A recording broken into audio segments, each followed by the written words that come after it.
Alrighty then, g'day guys, and welcome! My name's Michael, I'm the Dead Aussie Gamer, and welcome to Session 0 of our new campaign, Pathfinder, The Seven Dooms of Sandpoint. I am so excited about this game, honestly guys, this is one of the ones that I have been looking forward to so very much.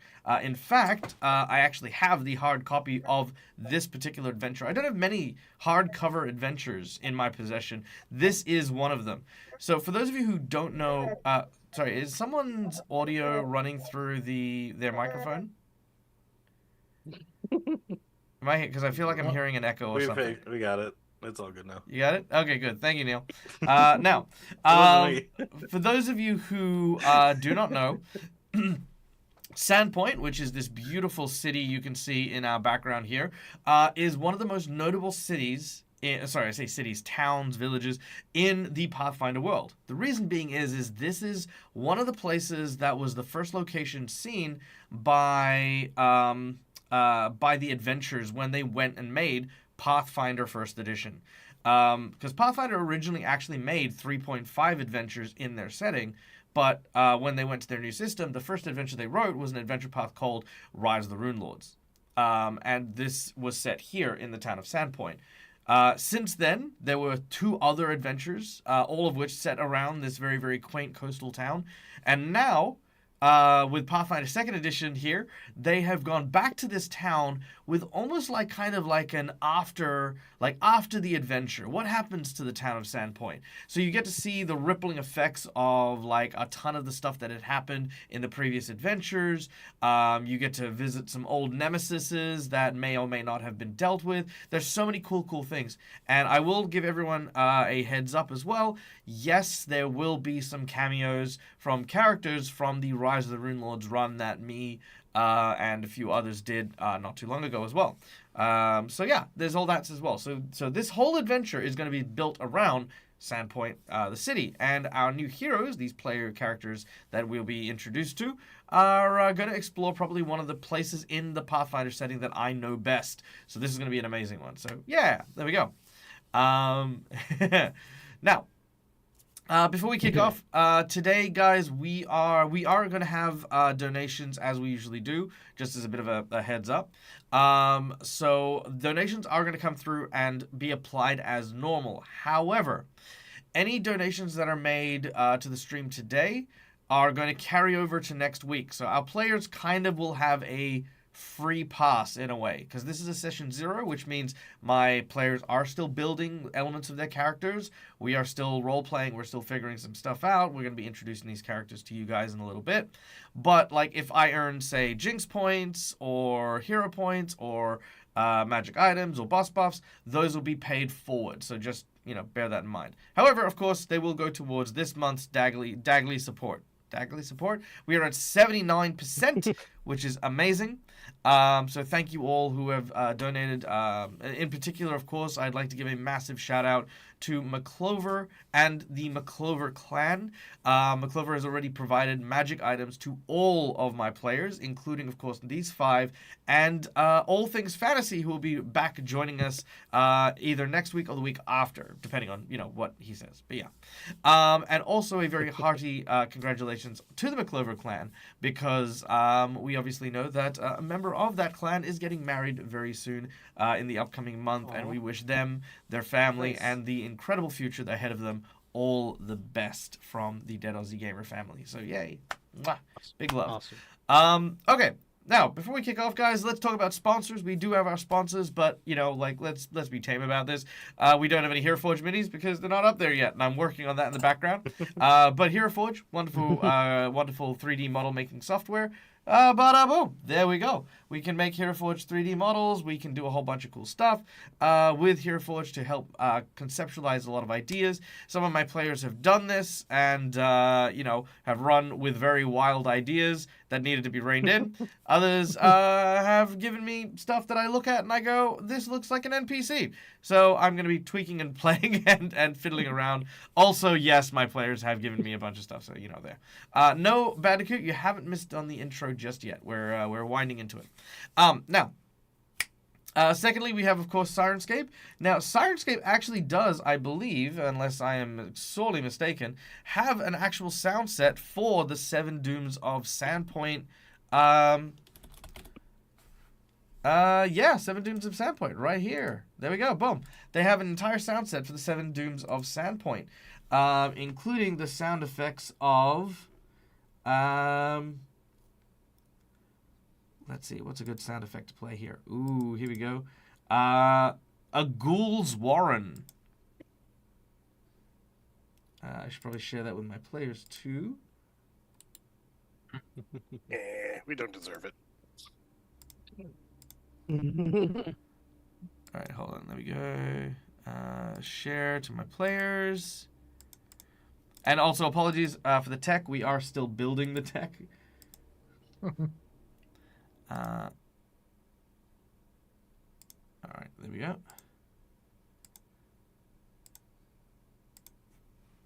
Am I getting that? No. Cathedral?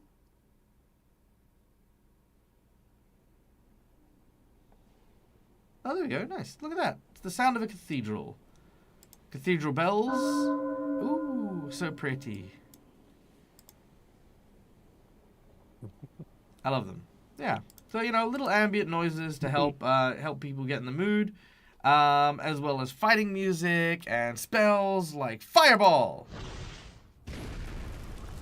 Yeah! Those and much more are available via Sirenscape, so go check those out. And then, of course, our Fantasy Grounds, our VTT of choice for all of our online RPG loves and content and things. Yay. All right, so there you go. Now, where are we at? We are, because I'm a little bit thrown off. All right, so Crit Awards. Crit Awards. Today is the last day for Australia, at least, for the Crit Awards. So if you do want to nominate Dag for Best Paizo GM, boom, Crit Awards. That's the thing. That's where we do the thing. Yeah, look, I mean, we've banged on that drum. If you guys want to, do it. If you haven't, already, but if you have, then, yeah, good on you. You're bloody legend, you. Donations, again, I don't want to go too deep into them because today we're just going to focus on like the Session 0 stuff. But we do have, of course, all the stuff for all the stuff donated today is going to roll forward to next week. So our players are going to get the ability to use the donations you have today, but they won't be spent. So there you go. What's the link for my Crit Awards domination? There we go. That one. There you go, Cass. Thank you. All right, now. Session 0. Yay, because I'm gonna do Session 0. And we're gonna you know what, let's have some cool bard music going in.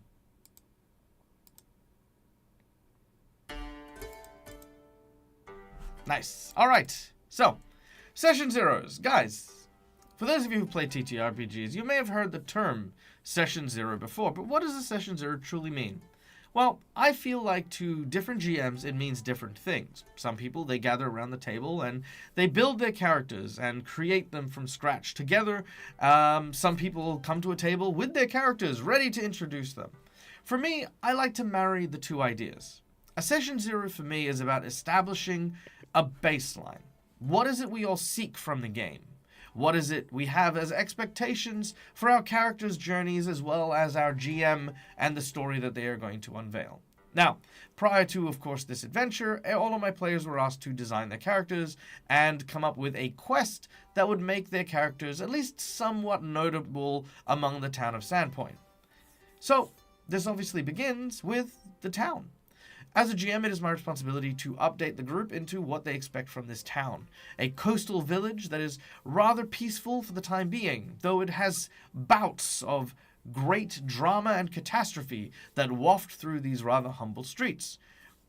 About 18 years ago, oh, sorry, Schoolie. I know I'm going to bug you on this. It was 18 years ago when the Sandpoint, when the goblins raided, not when the church burnt down. That was 22 years ago. My apologies. You were right. So I knew you spent 10 minutes doing the math last time. I did. All right. 22 years ago, Sandpoint received a series of rather unfortunate events, ranging from a serial killer named Jervis Stute, a man who was quite peaceful for a time, who would carve wooden birds around town, affectionately called Stoots, went on a killing spree, using his woodsman's axe to hack apart a number of the Sandpoint residents before he lost his life to the authorities that brought him to justice. There was also the burning of the Temple of Sandpoint, where Father Tobin Bell... Oh, sorry, not Tobin Bell. Freaking, that's an actor. Father Tobin was killed, as well as his daughter Nualia, within the fires that took the temple.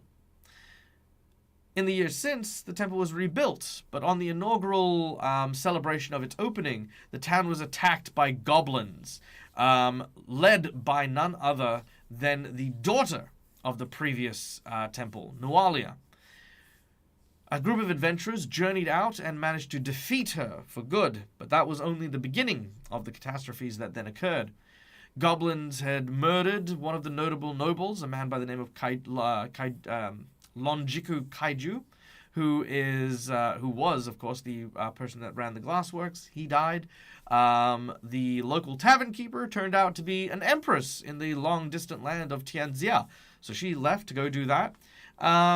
Giants invaded, floods, a whole ton of stuff.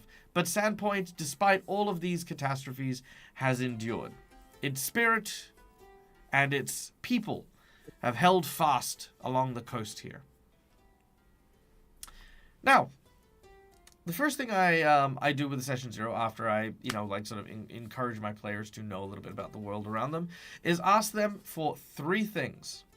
These 3 things are the quintessential linchpin of any good game. The first thing is, what connects you to the story? In this case, what brings our characters to Sandpoint? Why are they here? Why do they continue to remain invested in this small town?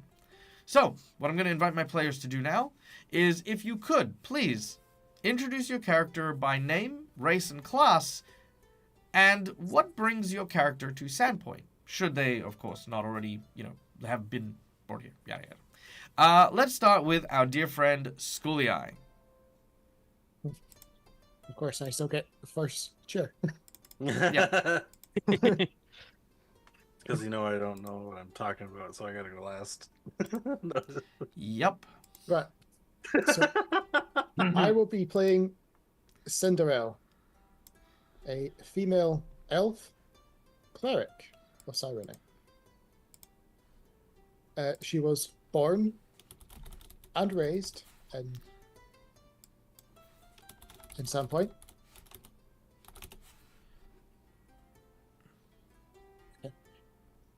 And so we're doing backstory and quest. I don't know. Like, how do you feel about Sandpoint? Give me your thoughts on Sandpoint. She's lived through several of the tough times as a kid. Well, kid for elf, at least. And in part, she's glad that she's survived, as it probably has toughened her up a little bit. She now realizes that the world lies beyond the walls as well. Okay. To some degree. I love that. Okay. Next up, we have Avarian. I'm just hoping I haven't spelled that right. Let me just correct that real quick. Cinderella. Okay, cool. Hello, I'm Avarian. I'm playing Westonson, a dwarven gunslinger. He comes to the town by a dishonorable discharge from the guards of a neighboring city. He was sent to evict a hag from the local woods, and he determined it was an unjust ruling, disobeyed the order, and get discharged. He now wanders the land, working for beer and board. Okay, and your investment in Sandpoint was the... My investment in Sandpoint is employment and a place to get out of the weather until such time as my background catches up to me and I move on again. Are you an Azarketi again, or a Tiefling? I'm a dwarf. You're looking at the wrong person. And Titus is Sean. Oh, Titus is Sean. Sorry, my apologies. Yeah. You are Westonson. Sorry, yes. No, my apologies. Yes. I have that in the wrong order. All I right. chose a name that your camera just went dead to me. Yeah, now your screen's We're, all we're on the gone. OBS camera. Oh, did I? Mhm. Okay, there we go. Done. All right. Okay. Very well. Sean. Yes. So I'm playing as Titus. He is an Azarketi tiefling. Because tieflings are not a race by themselves, which is interesting. Well, do you wanna talk and- about that a little bit? Do we? I mean, you brought it up, so you may as well talk Oh. about it. You can't just sort of Sure. drop something and then just be like, oh yeah, by the way, here's this little side quest thing I'm going to tell you nothing about. Yeah. So he has lineage that goes back to, the more infernal side of things, and because of that, he kind of had. Sorry. His, What I mean to say is that you mentioned that in Pathfinder, it is an interesting thing. What about it makes it interesting? Oh, it's just interesting because tiefling's not its own race. And what is as it? usually is. It's For the people at home who heritage. may not necessarily know these Oh. things, and Oh. we as a community are trying to educate people who do not know how to play this game, would like to completely tell these people how that functions.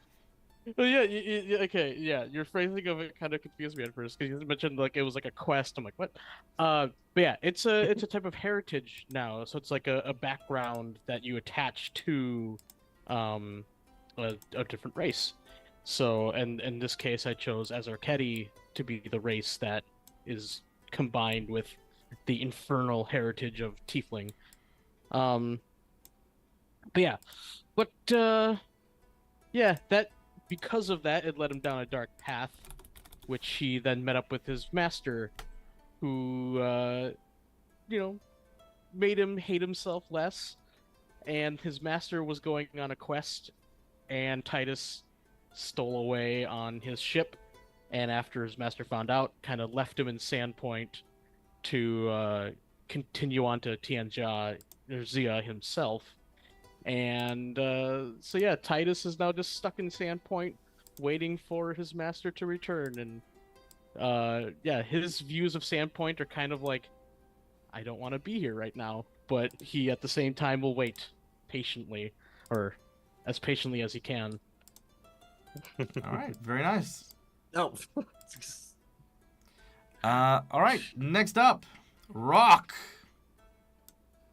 All right, I'm playing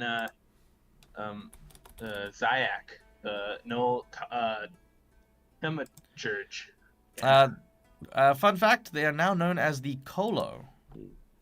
Oh, And what Wait, was which his one, name? though? Sorry. Zyak. Okay. Okay. Carry on. And why All right. are you? Why is a slaver, barbarian, hyena person in the town of Sandpoint? So, this goes back. This goes back when he was a child. A puppy. Yeah, puppy. He's technically adopted by a monster or a demon or family. Like they slay things. Yeah. So he So he was adopted He's, by monster hunters, is what you were trying to say? he's adopted by monster hunters. Yeah, he's the third to be adopted. There's seven children that his father and his mother adopted because they couldn't have children. So they adopted 7 different kids and taught them how to be monster hunters themselves. And so he was raised to be, good.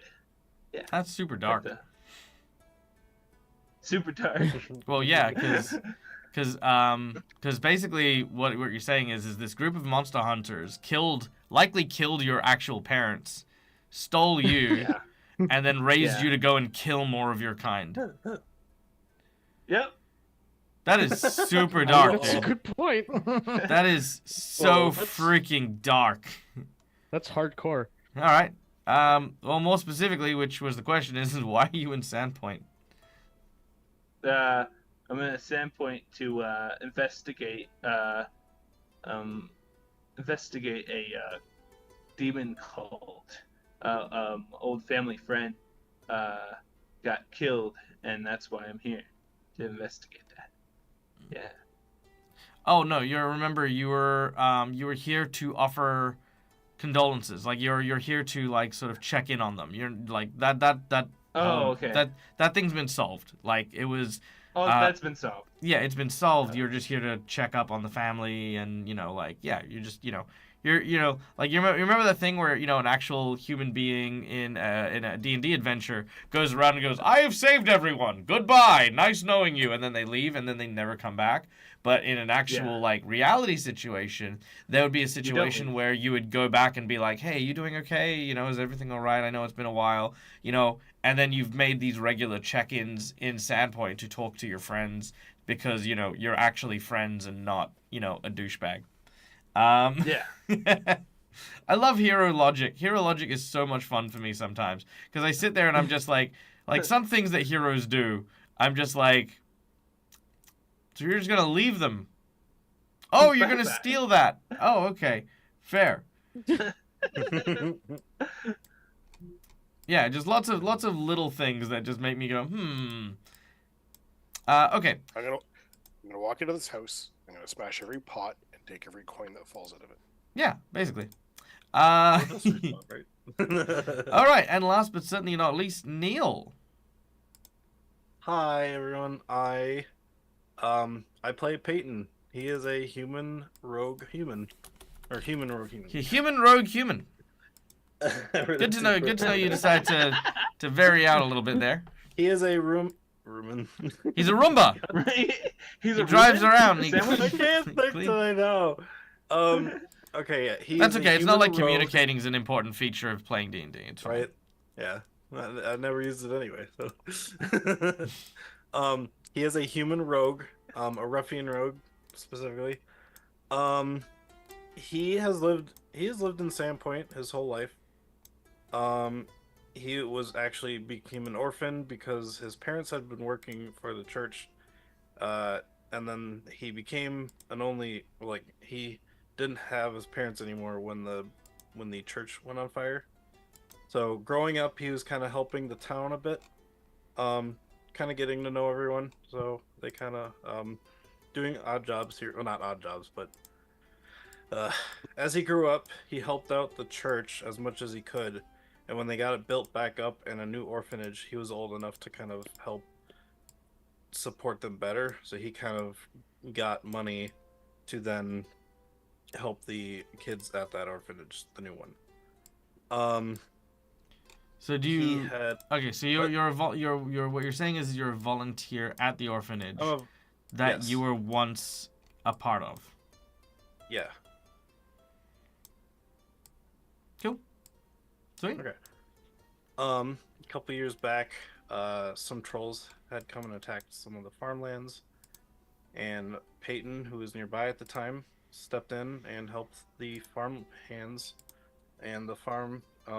He helped them evacuate, avoiding as much,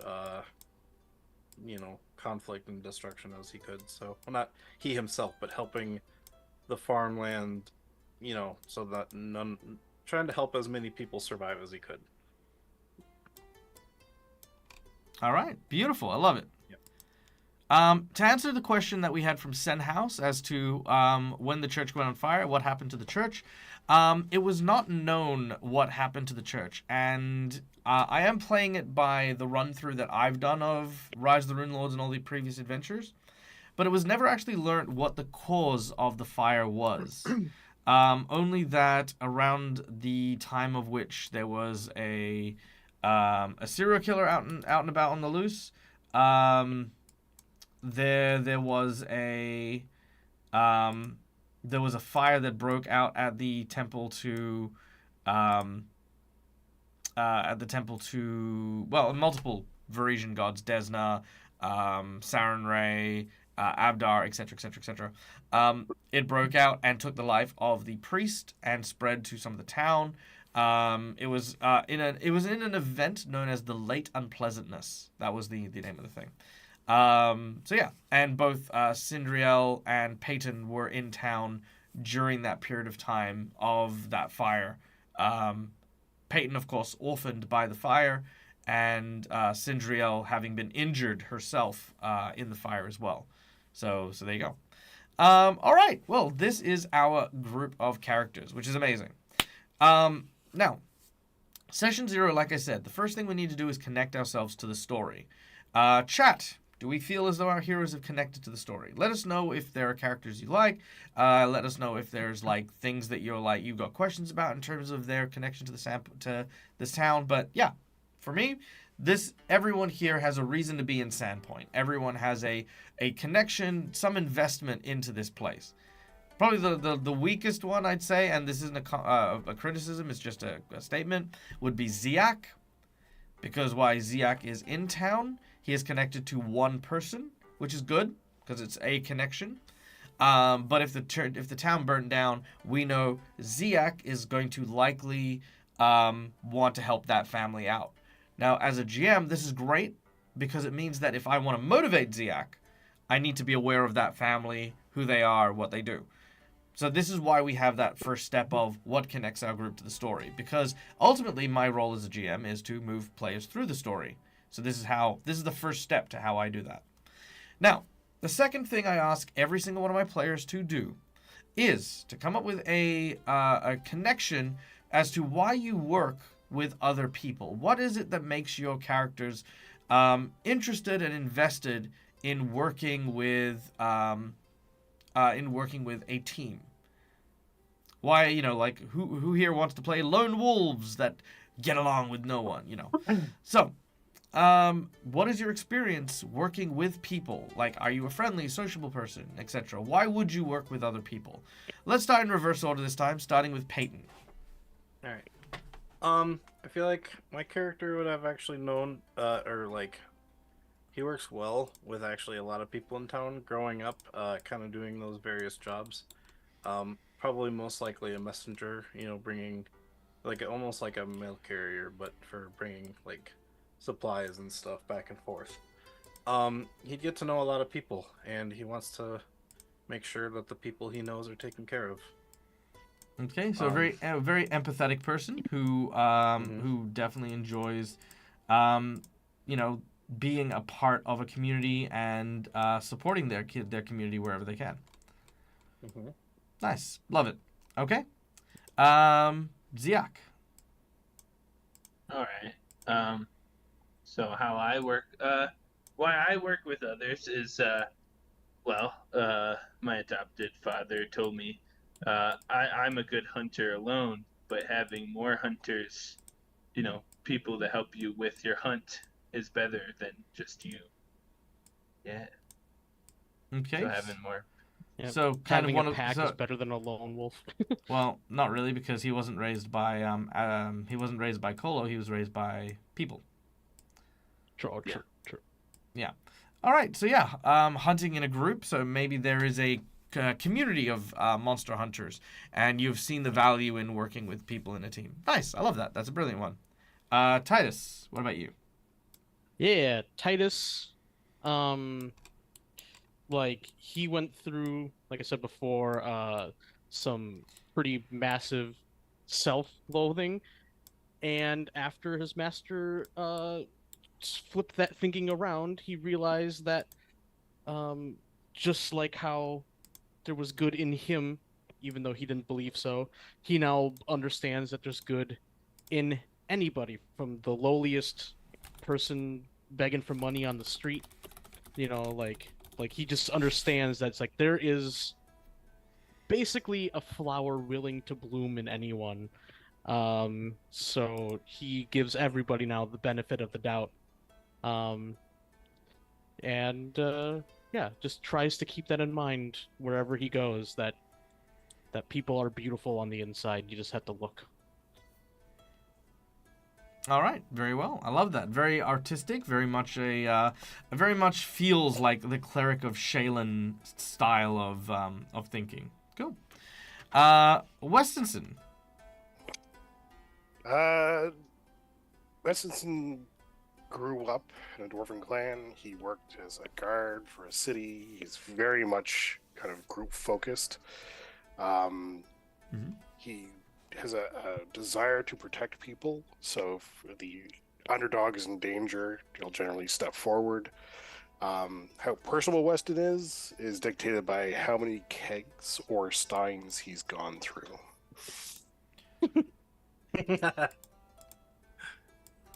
All That's right. awesome. Guessing the more, well, it's inversely proportional.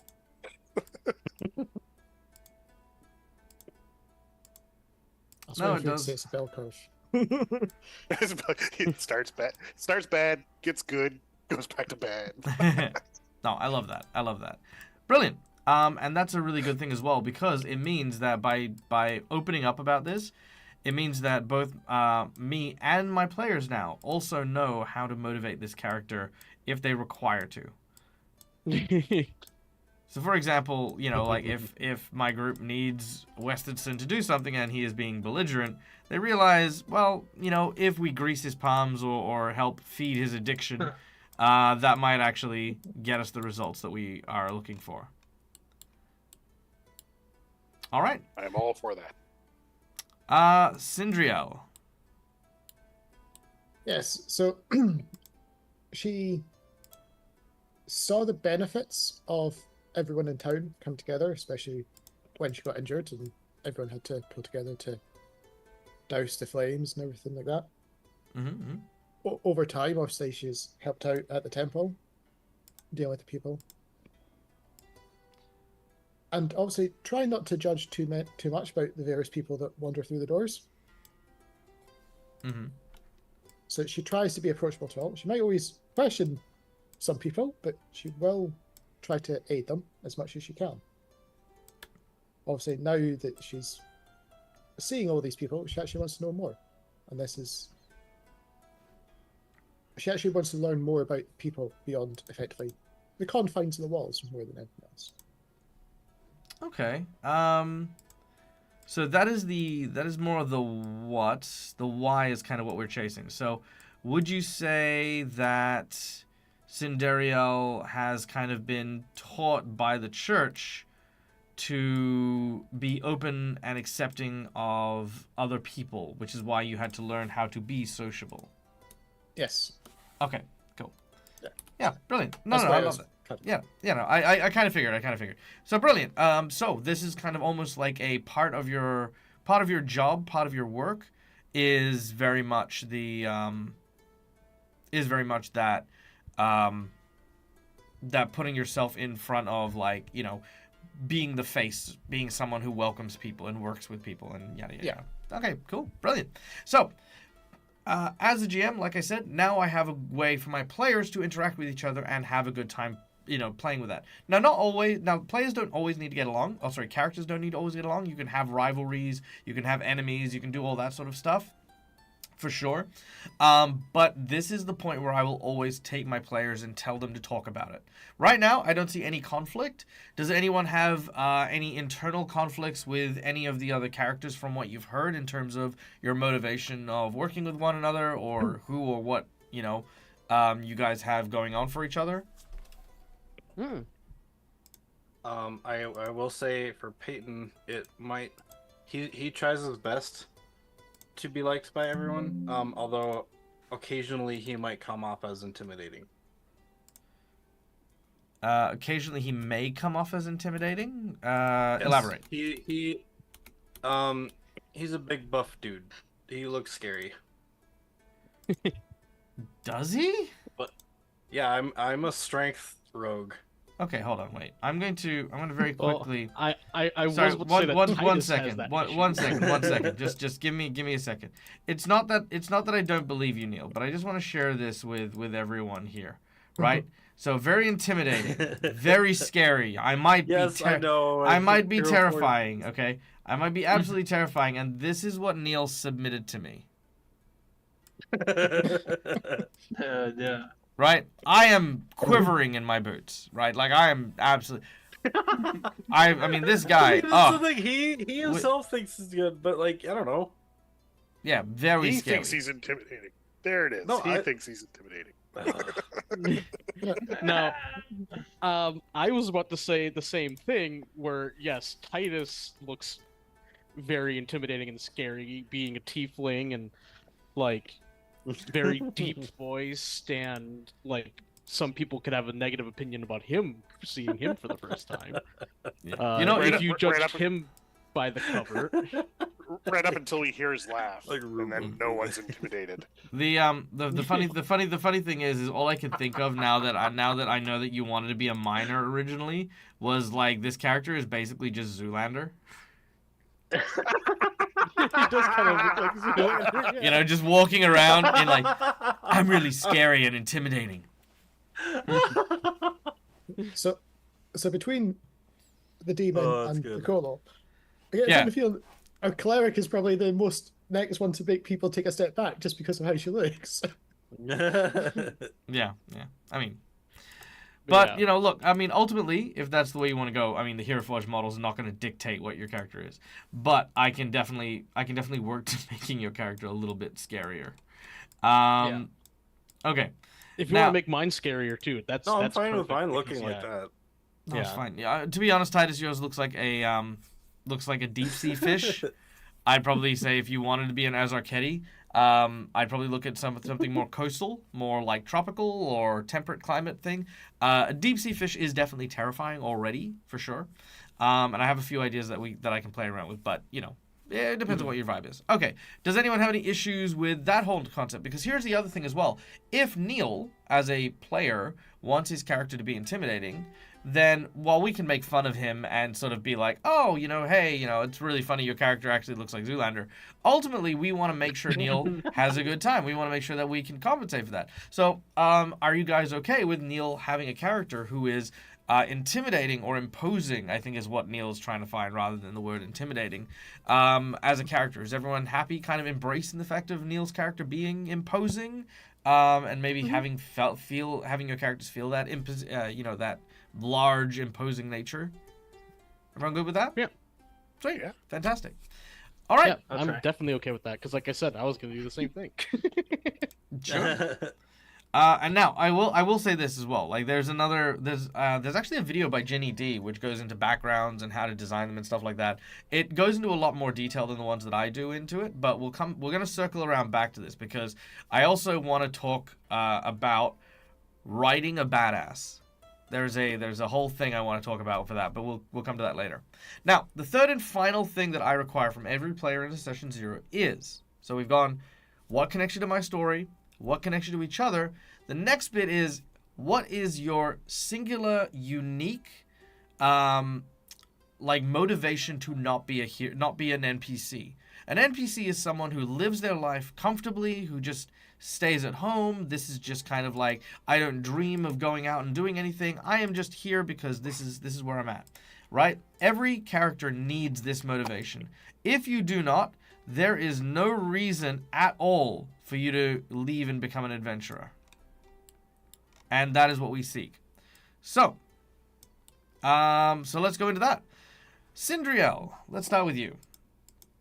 Motivation. Okay, so- What is your character's self-proclaimed goal in life? Their self-quest that makes them not an NPC. Right, so coming off of the initial quest, because we've not covered that bit yet, Mhm. but that effectively gave her almost an adrenaline rush of having completed and succeeded. And now that's almost semi-shattered the sedate life that she was having, and she wants to keep experiencing that, going out there, experiencing That's why she wants to go out and all these things. All right. So you kind of got a taste of heroism, and now you want more. Yeah. All right. I love it. That's brilliant. That's a great one. You've got it's basically akin to what I'd like to call like wanderlust, for example, where you seek something more outside of what you've already gotten. And of course, one of the important things about that is also knowing where you came from. So here's a question for you as well to kind of follow that up. What is your life now before stepping into those hero shoes? Like you've helped out on a quest, but what were you doing normally? What is the basic thing you were doing? So the basic thing was, effectively, it's like almost like a greeter at the temple, directing them to the appropriate priest or to the appropriate shrines, helping, some of the more invalid get where they needed to be. The Nice. basic mundane lifestyle, which is why it was such a big shock when she actually went out to actually help out outside. All right. I freaking love that. Okay, brilliant. All right.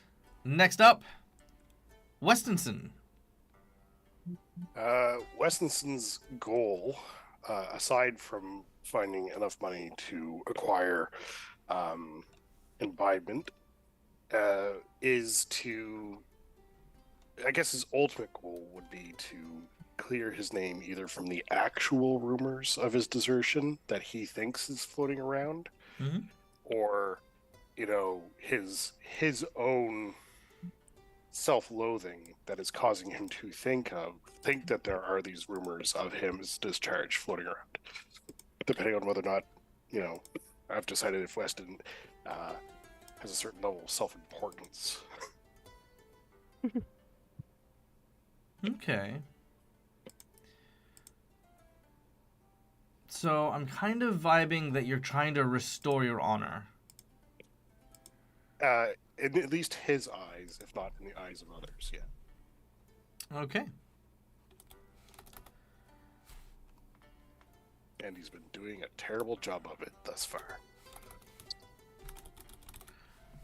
All right, that's a great one. I love that one. A good redemption arc is always welcome. All right. Titus, what about yourself? Yeah, now having a newfound lease in life, he No, Lisa was in the other campaign.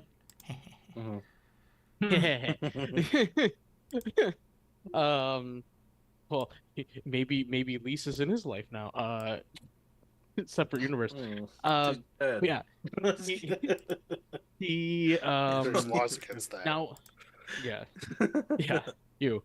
He now wants to help people in the same way that he was helped, and also knowing that, his Sorry, hold on. master who- How were you helped? Oh, he was helped by basically. He was helped right out of the gutter. He was. No. I know trash. where you came from, and that. Yeah. When I say how you were helped, I mean like what happened? Like you were given a home, you were given clothes, you were provided a gun and told to go and avenge your father. Like what was the? Yeah, he was helped by, basically, learning how to love himself, basically, and not be so destructive towards himself. And he, wants to help people in that way, to discover their inner selves. But Oh, also, that's perfect. Yeah, that's absolutely perfect. and also if if someone's in danger, he wants to step in and help in that regard too. Like he's not gonna stand idly by if something bad is happening to someone. But yeah, he mostly wants to go around and help people realize that they're more important than they might give themselves credit for. I love that. In fact, actually, Westinson's story and Titus's are very interestingly linked in that regard. I love that. Okay, sweet. And also, I will be right back. All right, not a worry. All right. So yeah. So basically passing on the lessons that you had that he had learned is again another great story. One that I think tells an amazing tale of what someone has to go through sometimes. You know. All right. Then we have Ziak. All right. So, the reason why I'm not an NPC, all right, is that I'm seeking, um, I'm seeking to find my own, kind of my own fame in monster hunting, but also to boost the reputation. Okay, reputation. Boost my own reputation, but also keep the reputation of my family's name too, as monster hunters. Yeah. Okay, we do need to. I feel like we need to talk about your family. Okay. So and that. Yeah. So here's the thing. Because I mean, keeping in mind, I don't like.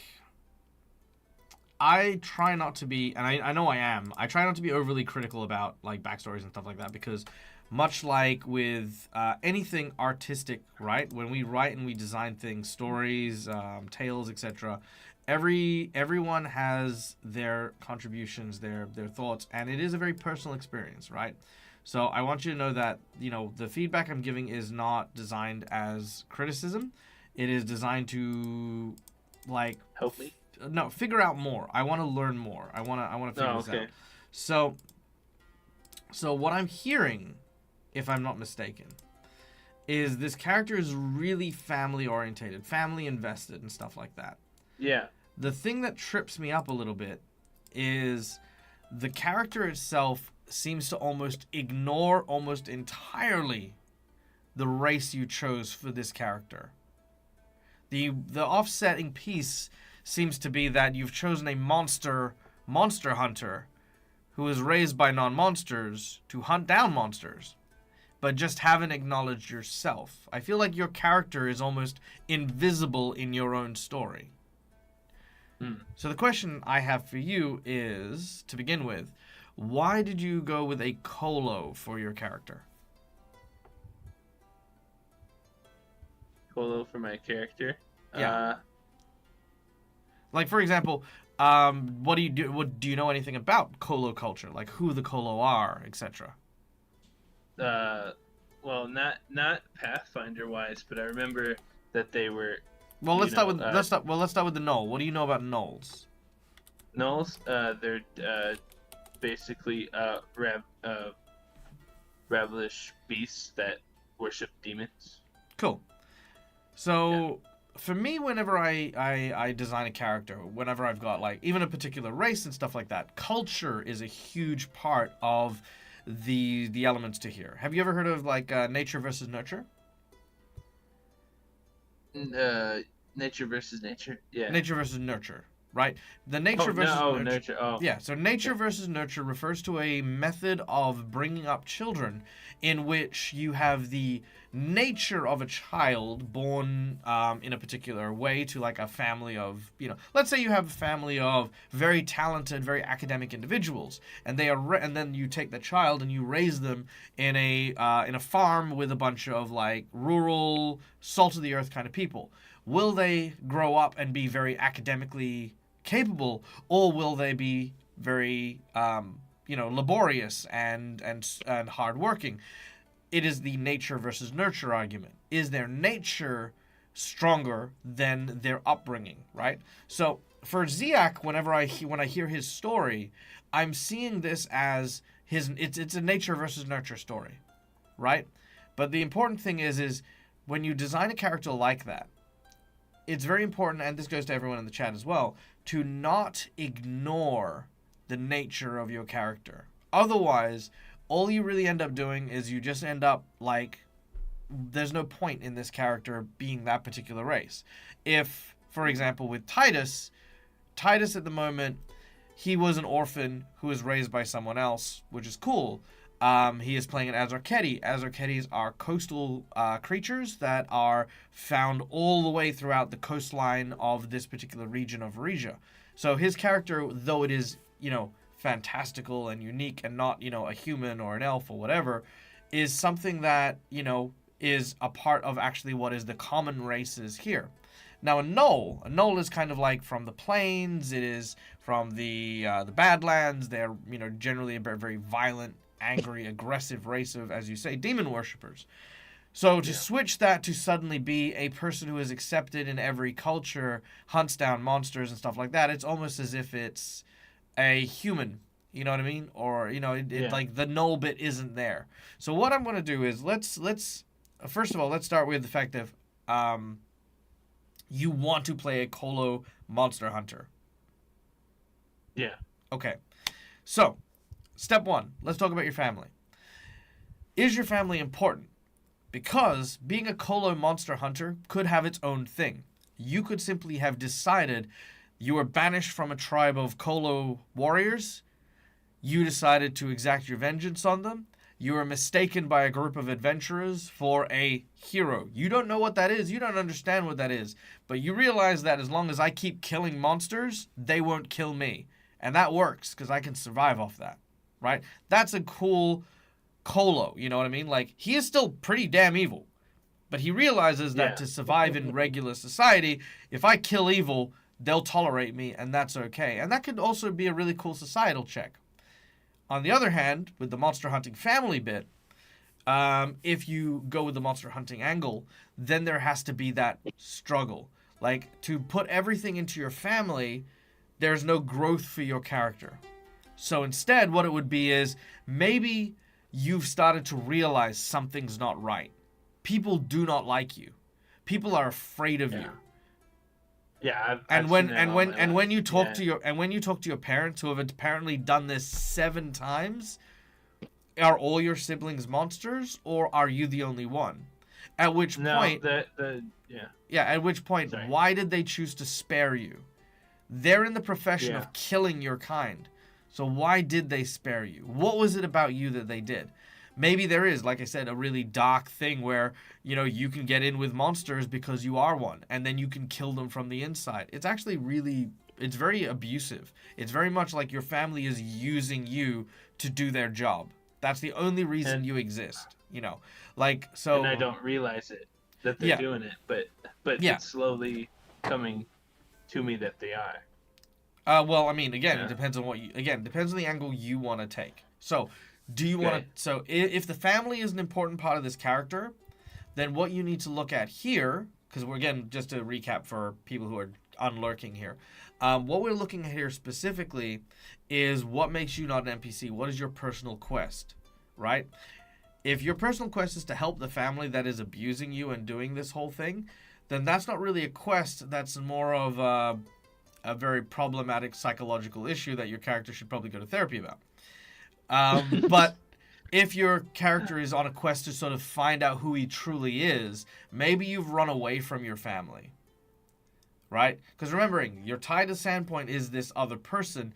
Maybe you're going to be talking to this other person because you need advice. You need thoughts on, like, he's known you the whole time. He's known you since you were, a lot younger. Yeah. And maybe now that you've got doubts about your family, maybe that's now the new thing. So rather than trying to look at, like, elevating these people who, I mean, I don't know. I know that, and this is just me. I know, Rock, you didn't think of this when you came up with the Monster Hunter family idea, but your family are monsters. That's the only justification for that whole situation you've got going on.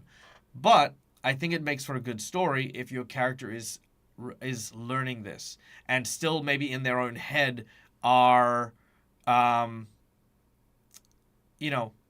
love how Still loyal. You were loyal. You were very loyal, but you're still Yeah. It's almost like you can't believe that this is what they're doing, and you're trying to look for those answers, but you're not looking for answers of why you're right. You're trying to be proven wrong, that your family have gotten you because they love you and they want you to, like, be a part of the family. They believe in you, et cetera, et cetera, et cetera. You know what I mean? Yeah. and you But, want to hear that. Yeah. I got a thing that might make me wanna like question my family. I did choose the willing host background. Okay, so you know So the willing host is a person who is haunted by ghosts, right? yeah, And it's a rare background. okay. Okay, so you'll need to touch on that now. So you're haunted, are you? Yeah. So that's two of us, apparently. Yeah.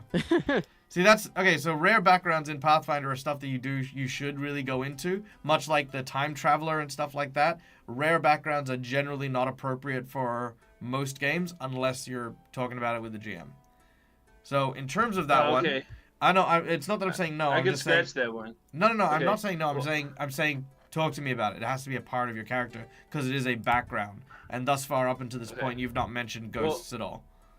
Okay. Well, my other thing was I couldn't find it. I did find it when I was looking up stuff. Was a hero reading was, I don't know what it was called. I forgot. The harrowing, yeah. Yeah, the hero reading was acclaimed my birth. Like somebody foretold me or something like that. Ooh, okay, I like that. So that's also kind of a cool thing. So, okay, I've got in my mind. I now have an image. I now have a thought. What if Okay. your family was hunting a tribe of Kolo? They killed everyone except for the shaman of your tribe. Now, it's not that they didn't want to kill her, but and they do eventually kill her, but she was protecting you at the time.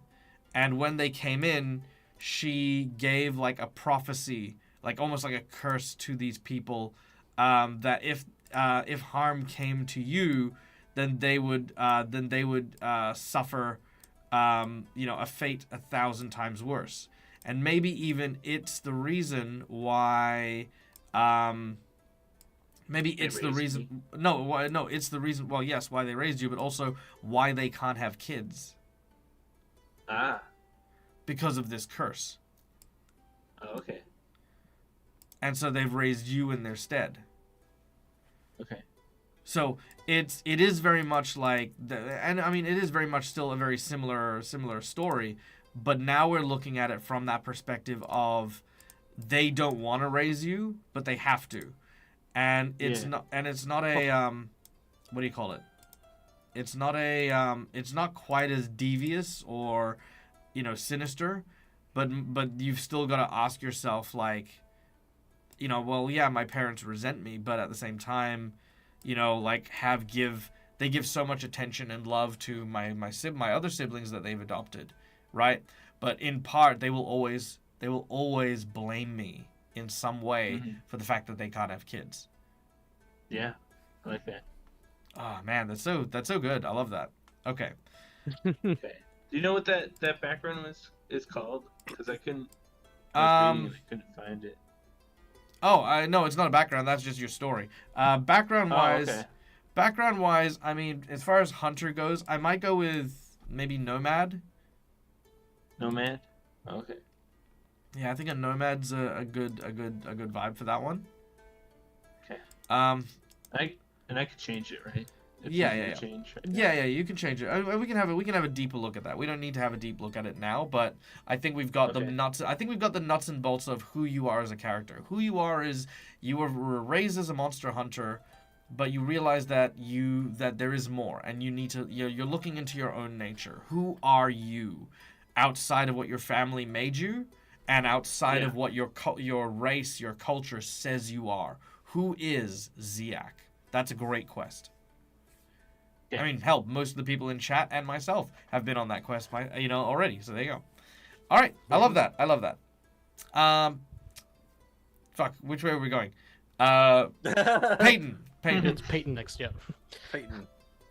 So the reason Peyton's not an NPC, I was kind of thinking about it as you were talking to the other guys, and I kind of think of it like, so while he was fighting off the troll, or not fighting off the trolls, while he was helping the farmers get away from the trolls, he wasn't actually able to save all of them.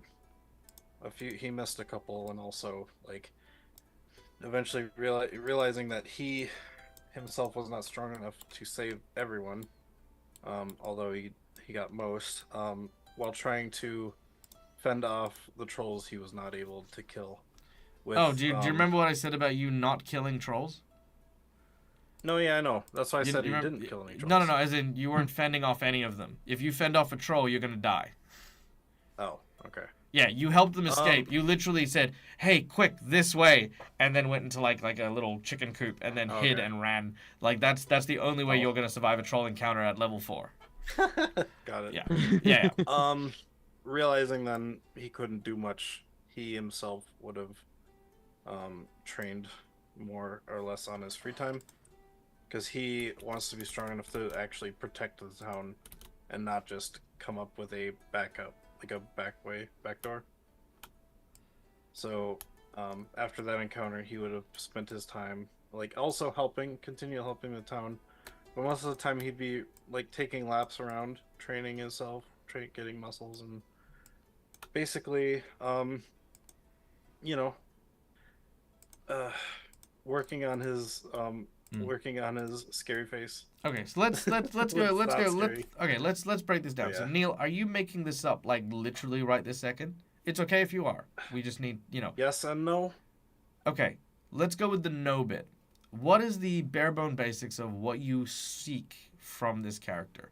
Because you keep mentioning things like, I want to be intimidated. To protect You the need to town. listen to me, Neil. You need to let me finish my Sorry. sentence first.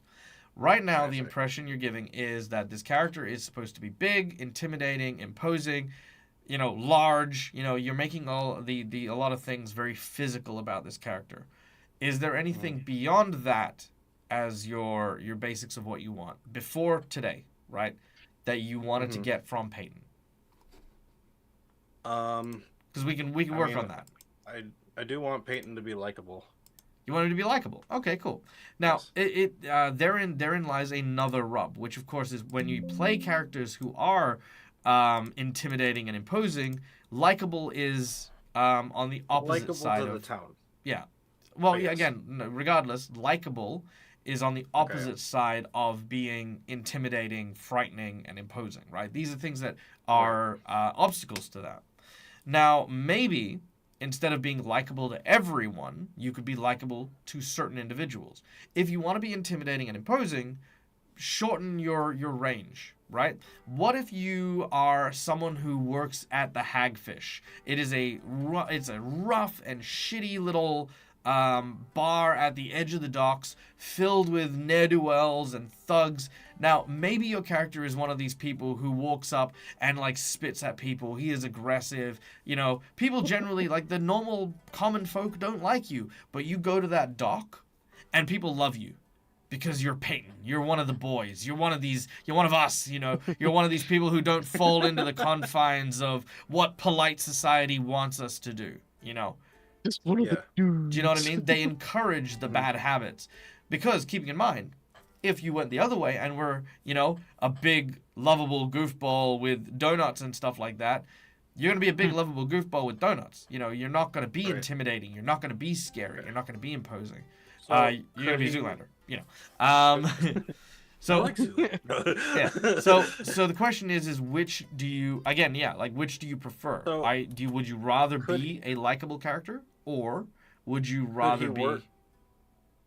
Well, I could do the where he works at the Hagfish and be like a, where he's likable by the big sailors and stuff like that. I don't know. Where kind of working down there. Could he also still be able to help out the orphanage he grew up at? Now, if I'm not mistaken, Mm-hmm. in terms of helping out, would you rather help out, or would you rather just do anonymous donations? Anonymous donations would work. Maybe because after the fire happened, I didn't want to go back because it was traumatic. What do you think? Like I like that. I like anonymous donations. So yeah. Yeah. Okay. Yeah. Exactly. All right. So Yeah. yeah. What you'd like is, well, I mean, yeah. What you definitely would, yeah. Maybe that is a good idea. Dead like me as well. Yeah, we could that easily happen. So, the great thing about kids, right, is that kids have a very different set of standards to adult folks, right? They can a lot of the time they can generally completely miss cues and stuff that adults will have just because they don't fully comprehend or they don't fully understand the circumstances surrounding, like say for example being a tough or thug, or they don't understand that Peyton, the guy who comes and gives us donations all the time, actually gets into bar fights. They don't understand that. So maybe kids do really like Peyton, and Peyton, like growing up as an orphan themselves, likes the kids as well because he understands what they're going through. But when adults see that situation, it makes them nervous. It makes them really freaking scared. Like, oh, Peyton shouldn't be around the kids. He's a bad influence. He's a rough, And I think that dynamic as well is going to be way more fun than having everyone just simply like you for the sake of liking you. You know what I mean? Like, yeah. Mm-hmm.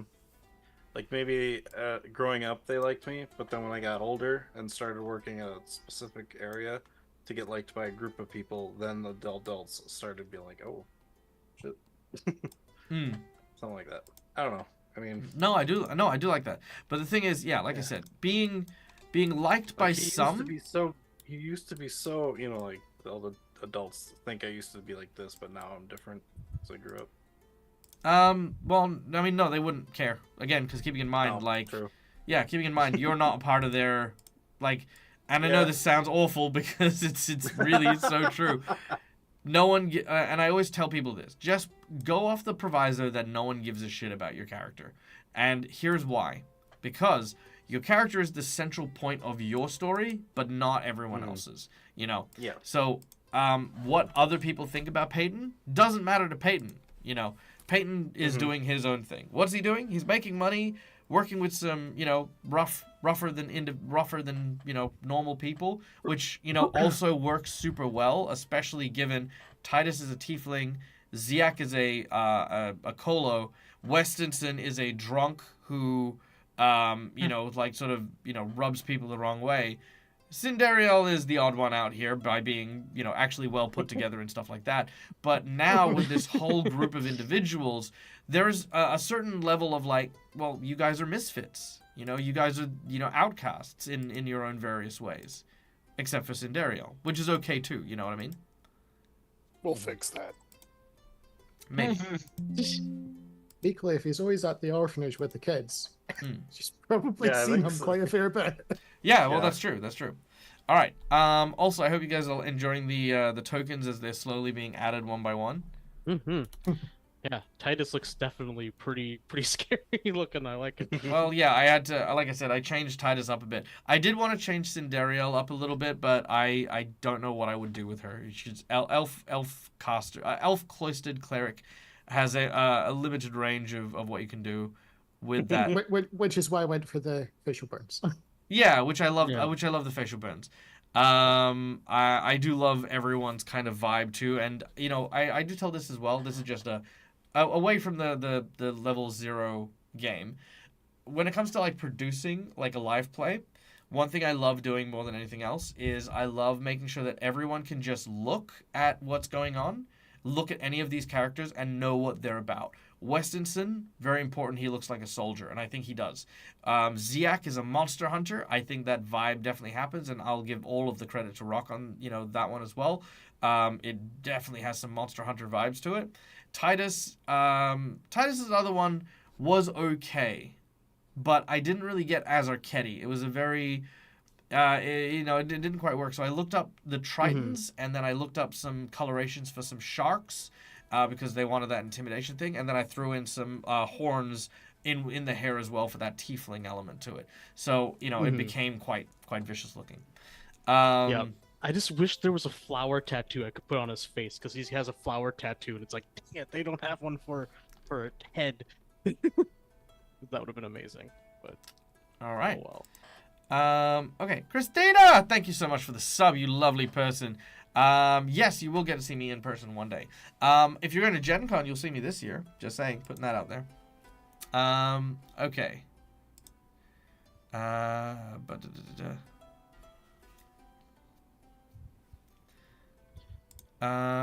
Okay, so we've gotten our characters, why they're connected to the story, what they're doing in town,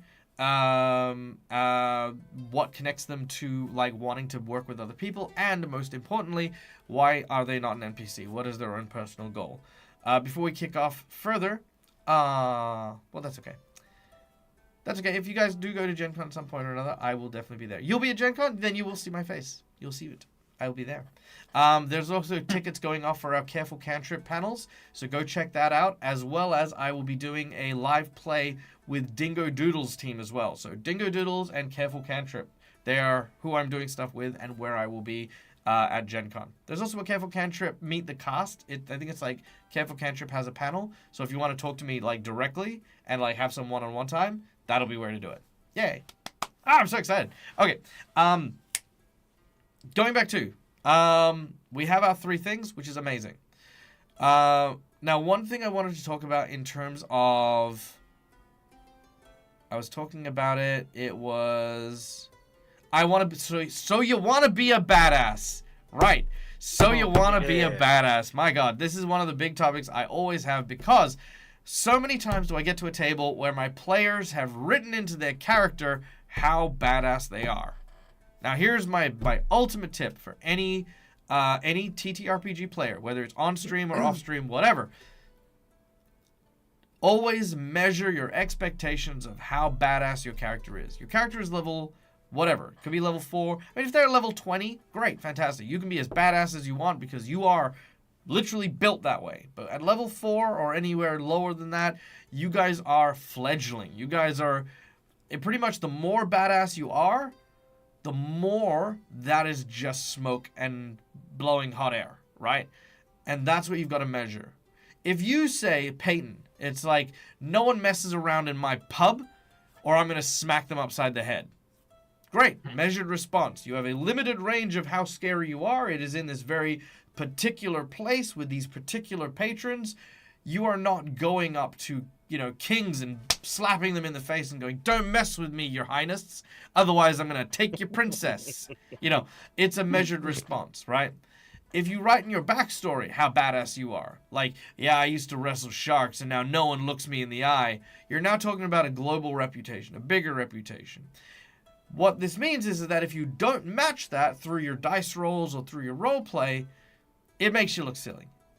So if you want to be a badass, the thing about badasses, one, is they don't go around telling people how badass they are. That's number 1. Number 2 is if you are a badass, you have the groundwork rather than the stories. Much like with Neil. Your character went up against some trolls. Now, your character wouldn't go around saying, I fought trolls and I beat them up, unless he was doing it to, like for the patrons in the tavern, just being like, yeah, no, I fought a troll, saved those farmers and yada, yada, yada. But you, Neil, know that that's not true. That is, you exaggerating. But if you then turned around and actually did fight a troll and said, yeah, I fought trolls and stuff like that, and then got your ass kicked, you can see why that would then look, silly. Yeah. So measure your responses. How badass you are, that is literally a measured response. Ziak, you come from a family of monster hunters. Maybe your badassness is your family's reputation. You've heard about the cursed son of whatever your family's last name is, and you are that person. And they're like, ooh, there's superstition around that. That's cool. Westonson, maybe they heard rumors about this soldier who abandoned his post, a dishonorable soldier, but, he still got his old hunting rifle, from back in the day. You don't want to mess with him because, he's a dishonorable lout who gets drunk and into fights, and that could be how, that element of badass. Titus, same thing. Like, again, you have your master to lean on as well. Your master is a renowned artist and sculptor and painter, and you were left behind. Why was he left behind? What did he do? What mystery thing did he do to anger, this really renowned person? All of these stories make up for that. And Cinderial, exactly the same thing. No one was expecting the quiet greeter at the temple to be the one to have to rebuke so many of the undead during a conflict on the roads. Maybe she's a lot more powerful than she gives her credit for. Rumors and little things that happen are way more powerful than writing in your character sheet, I am a badass because of blah, blah, blah, blah. Look at all the cool badass things I did. Look at how amazing I've done, yada, yada, yada. And Ginny D's video on creating creative backstories goes into that with the whole, I slew a dragon. Again, all that sort of stuff. It's like, no, just, you live in the world. And when you live in the world, you'll find those areas, find those little moments where you can be a badass. Because this is your adventure, not what you've previously written. Okay. That was the PSA. Who wants to do a little bit of roleplay? I will ask, I'm looking at roughly 40 minutes to an hour, if you guys have that time. Mm-hmm. Yeah? Yep. Yeah. Cool. Yeah, we'll go a little bit longer today because I do want to do a bit of an intro scene with everyone. But before I do, I have one last person to make on Hero Forge, and then I can put all the tokens in Fantasy Grounds, and that is Peyton. Now, Peyton.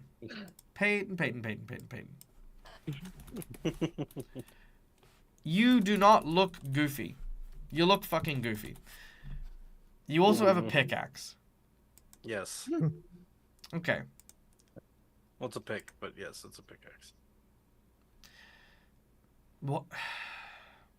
Well, Why spend the energy, Neil? It's like you had 2 sentences to say nothing. Yes, it is a pickaxe. I know. That's why I called it a pickaxe, Neil. I didn't need it to be corrected to be a pick, only to then have you correct yourself and say, well, yeah, it's a pickaxe. And it's fine. My point is, looking at the new version of Peyton, I know that you wanted to be in a mining accident of some kind, which is presumably why you have a pickaxe. Yeah. Now looking at this character as someone who is a tavern person, like, is the tavern angle something you want to look at now? Yeah, I mean, okay. That sounds really good. All right. Now, who are you in this pub? The Hagfish, like I said, is just a dive bar. Yeah. Hey, I won't have people speaking about my home like that. Like, what do I do here at this bar? Yeah. Are you a bouncer? Are you a bartender? Are you a patron? Are you just, are you a fisherman who just spends too much time here? I'm good with being a bartender. A bartender? Okay. Yeah. So, what you would need to know here is... Or at least, like, a part-time bartender. Maybe if there's, like, a... Yeah, there's a primary one. So I wouldn't be the primary bartender. Okay, so the primary bartender is a one-legged human named Jargy Quinn. Jargy? Yeah, he is the owner. Light pour. Yeah, he is a gregarious one-legged man and the owner of the Hagfish. His affection towards a woman called Nora, who is a hagfish called Nora, is well known and is skilled at the popular game of yarning. It is the man's favorite starting point for his tall tales and ever-changing story about how he lost his legs. Now, the hagfish is also known for the yarning, right? Which is when individuals go back and forth boasting implausible stories. So basically, they just, again, tell, it's like, yeah, okay. It's like, if you ever watched the Monty, if you've ever watched the game of lies. Yes, but if you've ever watched the Monty Python sketch, it's kind of like the men in the white suits. It's like, when I were a lad, I used to have to go to work at 6 a.m. luxury 6 in the morning. I had to wake up at 11 o'clock on the previous day after clocking off at 10:30 to be ready to put my boots on so my father would throw me out the door into the streets to get back to the factory. Ha! Your father threw you. Spoiled. My father fired me from cannon at work to get to work. And, you know, it just gets worse and worse and worse and worse and worse. That's kind of what yarning is, you know. And it's a lot of fun. But that is one of the notable things there. As well as a game which they would allow people to try and win a bag of coins that was suspended above the tank where Nora the hagfish was. And you would get it if you could stomach and hold an entire mug of water from Nora's tank. Now, for those of you who don't know what hagfish are, hagfishes have a defense mechanism in which they slough off a huge, like, web of slime and slush from their bodies. And so, yeah, you would basically be drinking a mug of this semi-viscous water that has probably the consistency of snot and smells like stale fish and, and gym socks. Doesn't hurt that Yanni there vomits in it every Thursday. Yeah, true. There's that too. All right. Has Westonson ever done this challenge? Tried. I still haven't found my toenails. Oh. Fair. Yuck. Okay. Let's see. Okay, so I've got kind of an idea here. I think a bartender, but also someone very rough around the collar. We're going to definitely change up some of your features here. Maybe even change up the colorations a little bit. Add a few new bits and bobs to make you look a little rougher. Without looking like a bot. Well, like what's your class? Sorry, I forgot. Rogue. You're a rogue. Okay. My It's not that racket type of is rogue. my racket is ruffian rogue. Okay, cool.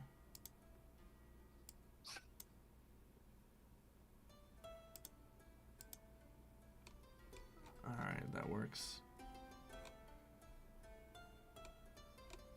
Okay. Nice.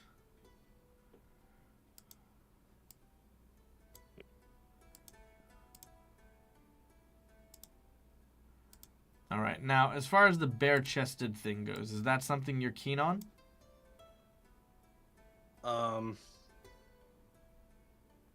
I mean, you can change it if you want to. He does wear medium armor. He does. But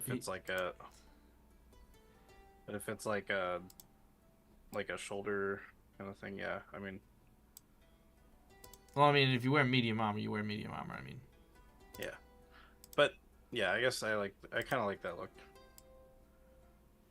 I wear medium armor, but I'm also naked in my pictures.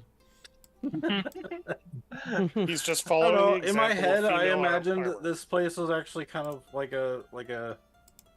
When I heard the name Sandpoint, I imagined this place was hot, so less clothing to kind of, make up for the heat. But I didn't realize we were on an ocean.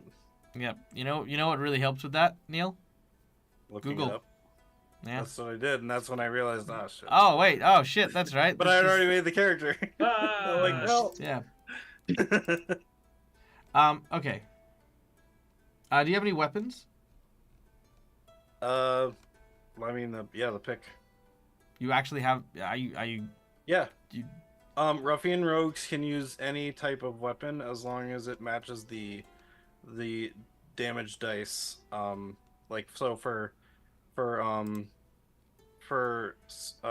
martial weapons, it's a D6 or less, and I can still use it for my sneak attack.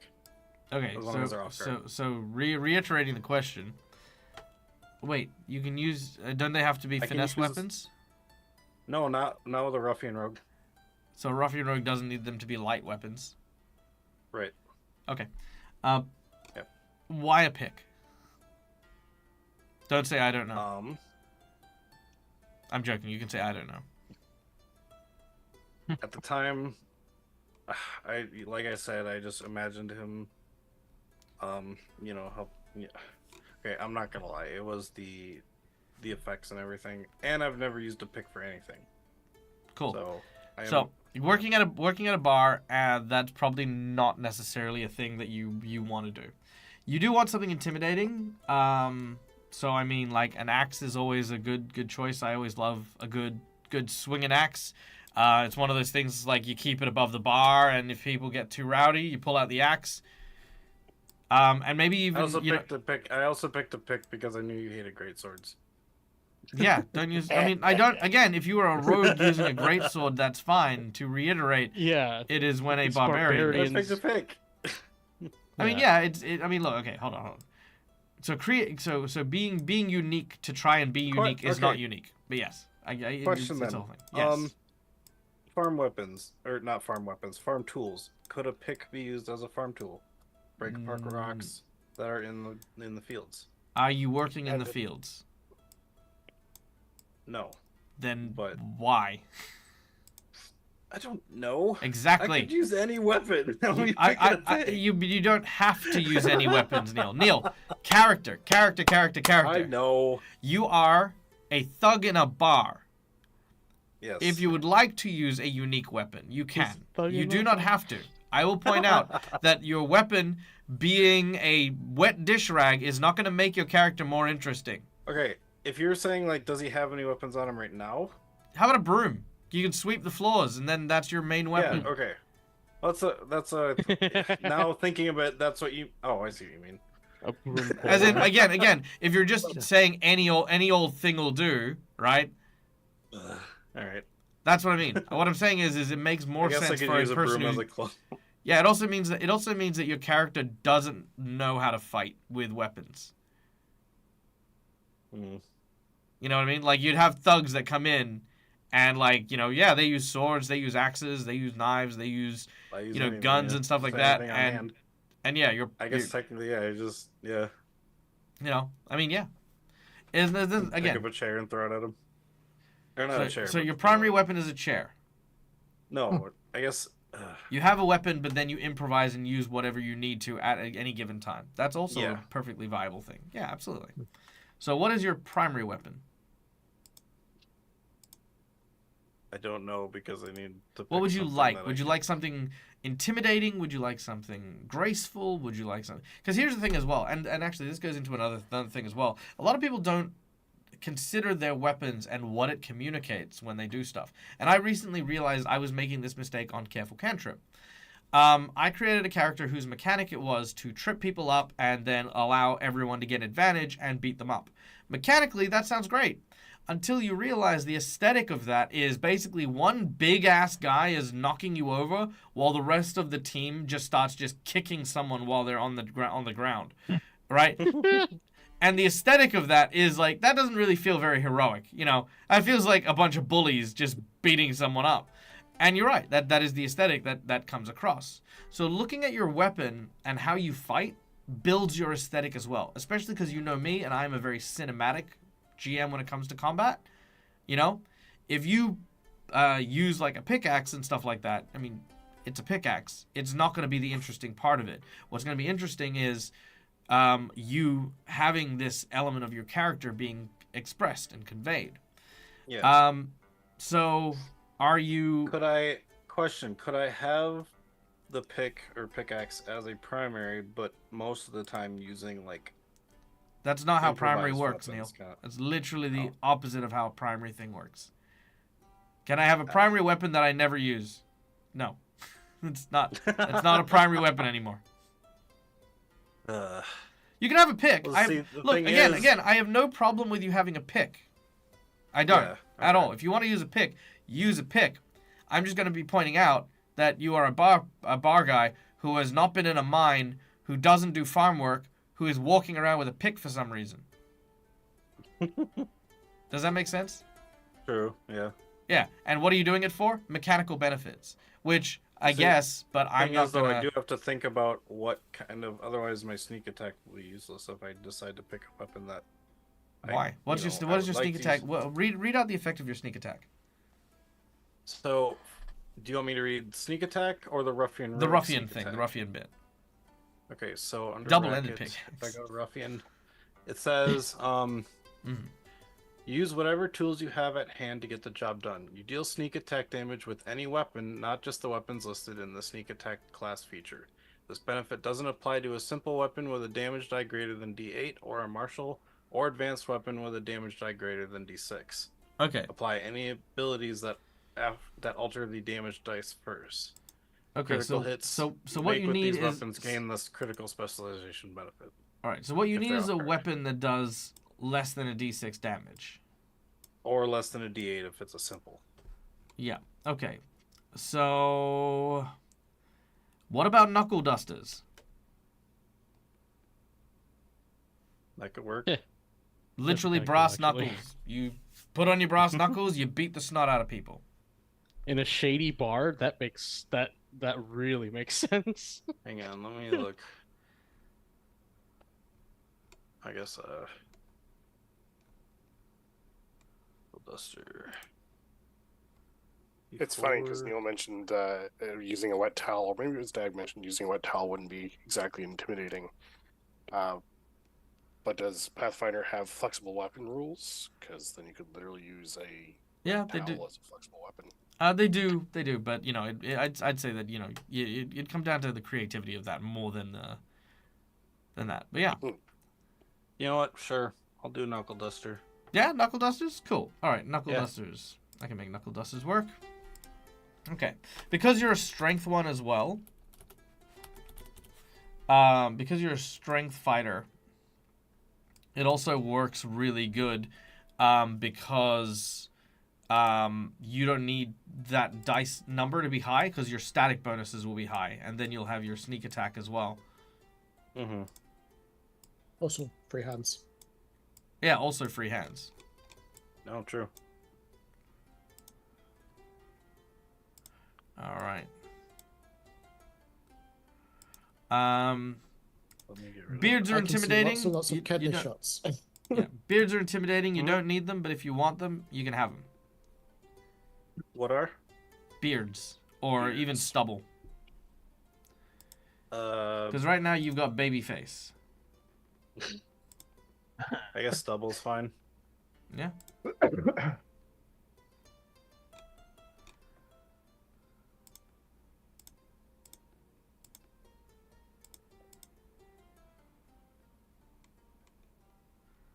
All right.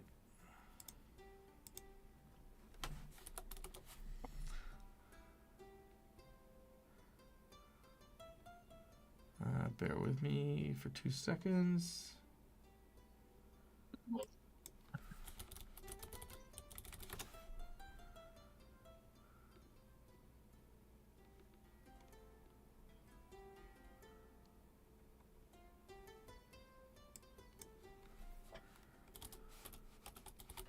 Multiple beards. You can have multiple beards.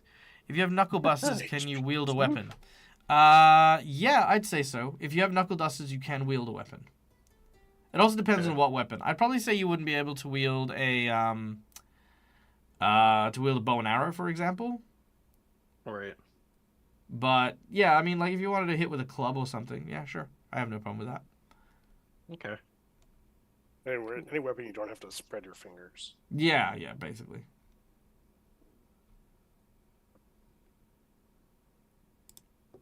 At that point, why don't you just have knuckle dusters built on the sword, like the handle? They do. Like Yeah, pommel swords. Or They have nail the sword hilt or is, nail clubs? is oh a lot of gosh. rapiers have a impact basket, which people use Mhm. basically as knuckle dusters. You can, punch people. Hit people with them. There's was that the called? footman's dagger that has it. Oops. Would it be considered dual weapon fighting? If he struck with both of them, yes. Stab punch.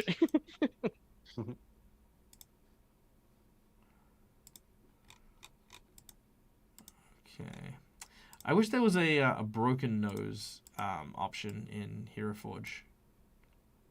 Well, you can get it such that the tip goes all the way to one side.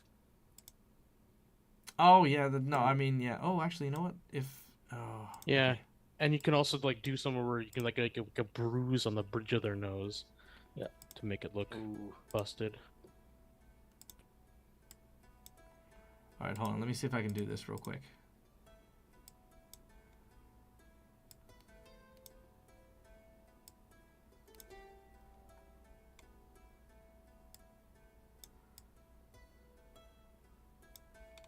Oh yeah, that's not. I mean, it's not great, but it's not too bad. Peyton's gonna have some breathing trouble. Oh, He's got a deviated Oh. septum. Yeah, he Yeah. wheezes. You can hear it coming from a mile away because of the whistle. I forgot, did Neil, we- you actually why have a did we get deviated attacks in septum the too, night? don't you? Because the snoring. Uh-huh. I forgot, you actually do have a bit of a deviated septum, actually, like in real life, don't you? I thought. a what? Deviated septum. Maybe. I thought like in Septum your is an early anterior- life. Talk about my broken nose. Yes. Yeah, yeah. Oh, then yeah. You can actually see it from here. Let me get closer. Oh yeah, yeah, because it kind of like yeah. Me too. Generally leads to snoring at night, whistling when you breathe. Okay, there we go. Giving me ideas for a barbarian. I love that. I mean, again, so it's one of the reasons why I wanted to do the Session Zero online with everyone, What just a- because we had a chance to. Yeah, session zeros are really cool and really Orion, did you important. say a Leo Mono was one? Hmm? For All a right. weapon? A Leo Mono? Wasn't me that said it. Oh, well, it says it's a thick club, inset with sharp teeth. So typically from a shark. And if we're Oh, next yeah. to a coastal bar, what if I had a club with shark teeth in Because I can't do that in That's- Hero Forge. it? True. I mean, you That's can. a pretty intense weapon, though.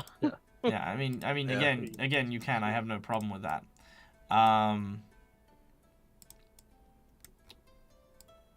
All right, question for you, Neil. I'd be down for a Leo Mono. That'd be cool. What's up? Then I can Color sell the of your different skin. busters. Tan, I guess. It's not like a sunburnt tan, but Okay, color of your hair. I think I still want to go with brownish. Okay. Tattoos. None Yeah, yet. none yet, but yeah, tattoo on my arm, probably like shoulder to elbow kind of thing, on just the one side. Do you want to in the Hero Forge include the tattoo that? No, you're I'm gonna sorry. ask Titus What I for? more meant is if you have a tattoo on your face. No, not on my face. You're so pretty.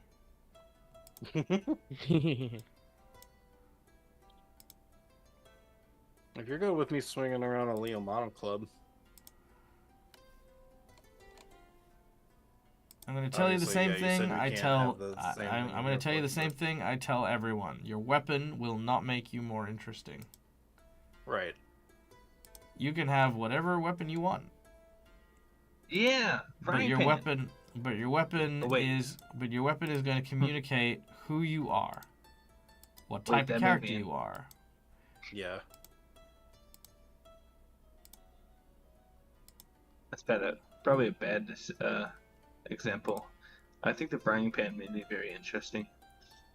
No, well, I mean, but here's the thing: the frying pan was stylistic, not not the great sword,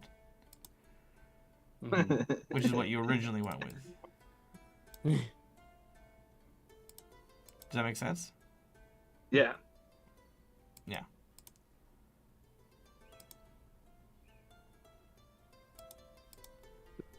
Yeah, I kind of like the idea of the Leo Mono.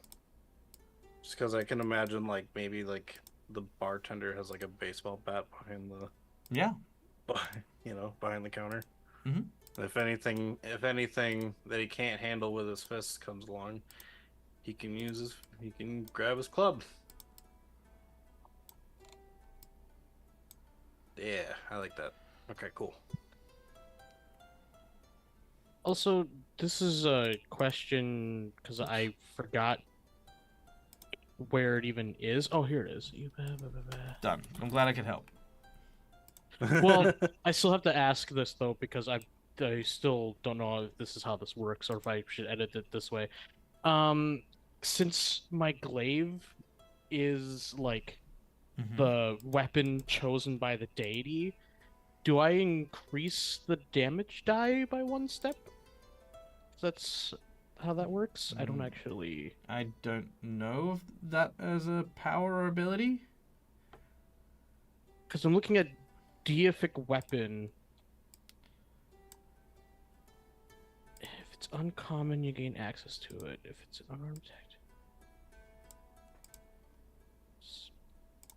Oh, okay. I need to see if it's a simple weapon, because if it's a simple weapon, then I do. But if it's not, then I don't. Okay, that's how that works. I don't think a glaive is a simple weapon. Yeah, I would be very surprised if it I'm was. pretty sure it's martial. It's not something you can sort of inherently use. Something Yeah. you can inherently get killed by. Not so much used. Yeah. Okay. So then never mind. I'll keep it the way it Give me is. 2 seconds. Yeah. Okay. Oh yeah, there it is. Martial melee. Yep. Okay, cool. I think I am done here.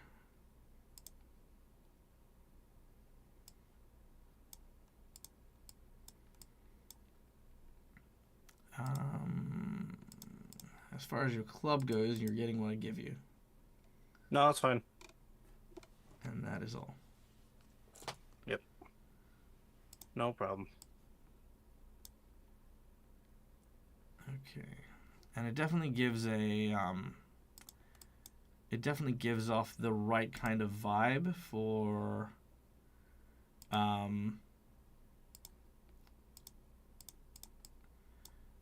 it definitely gives the right kind of vibe for that whole like spiked shark tooth thing, but it's not exact though. Mm.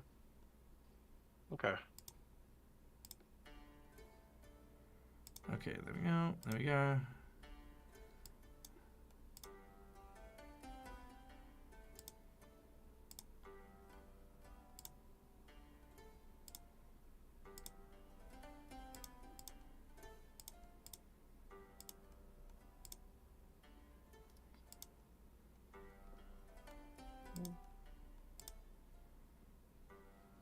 Okay, done and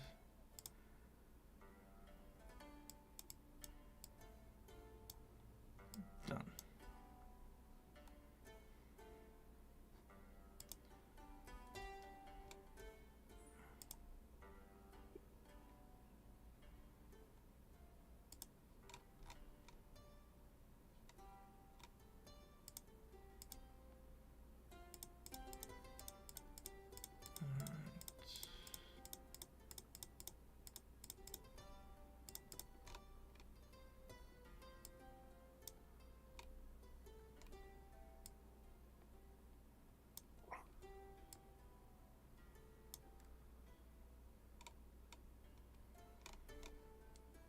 Okay, and then we do this.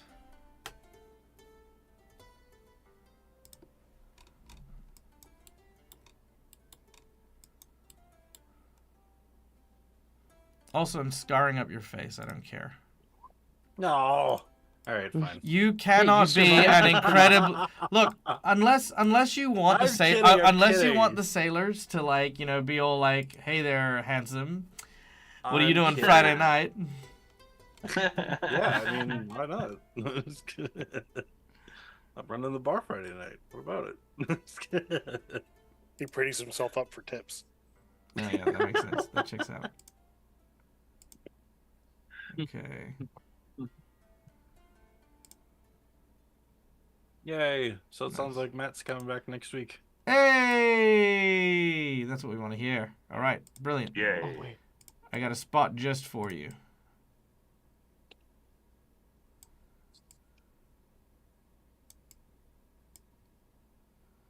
Doing okay. All right, there we go. Cool. And He's having it.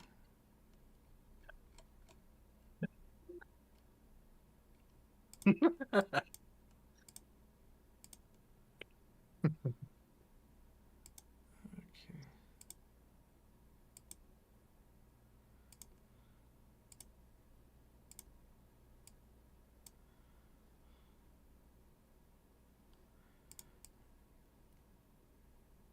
All right, there we go. Done. Yeah. Just keep that eye. All right, and then save that. Whew, there we go. Sorry that took a little longer than I wanted to. I know it was very quiet, and my players didn't say Oh, good. anything during that period of time. I tried. I'm At the looking- very I, end. look at how talkative they suddenly got. Wow, amazing. I was concentrating getting my equipment. I was reading. I was reading. That's what Schoolie I was doing too. You know how hard reading is for me? I was using it as an example of watching someone study or concentrate for body doubling purposes. That's I true. was Yeah. appreciating Dag being patient with all my character ideas. Appreciative of Dag being patient with all my character ideas is what I meant to say. They're good character ideas. They're much like the ideas that you have in game. They always seem to like require that one extra step. And there you go. That is Peyton now. What do you think? And there's nothing wrong with that. Okay. You know, yeah. No, exactly. There is absolutely nothing wrong with that. Ooh, I like the haircut too.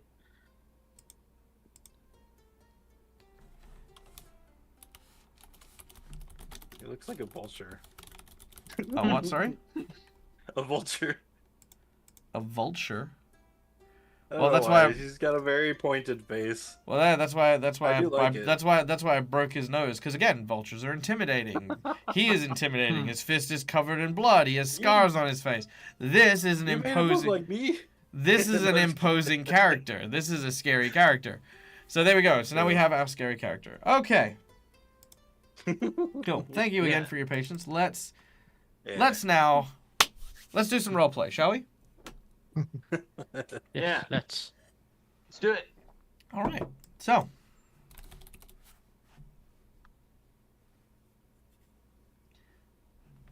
No worries. Sleep well, my dear. All right. So, our journey begins in a forest just along the hinterlands, on the outskirts of Sandpoint. The sound of the wagon wheels rolling along the dirt road can be heard alongside the horses that pull the carts. Aboard is a series of supplies that are being brought from Turtleback Ferry down back towards the town of Sandpoint. Turtleback Ferry was once a beautiful, thriving community at the foothills of a great and powerful dam built in ancient times by an old empire. It ran along a river that led to the small town and was protected by Fort Rannoch and its looming shadow. Since an incident destroyed the dam, flooding the city, it rebuilt now upon large floating stilts. The townsfolk, very fervently trying to build their lives back in the time since their town flooded, have begun trading more prominently with Sandpoint.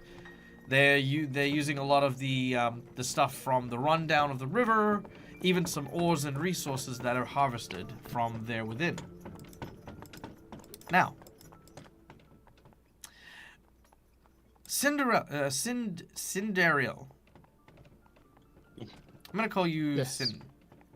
Sin, as you are riding atop this wagon, you are in the company of a few individuals. You've been asked just to simply bolster the guard here.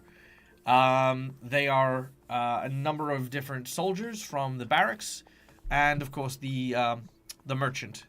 His name is Silas, who is riding atop the front on the front. The guards are mostly asleep. They realize this is kind of a milk run. No one really bothers the roads this way or anything of the like.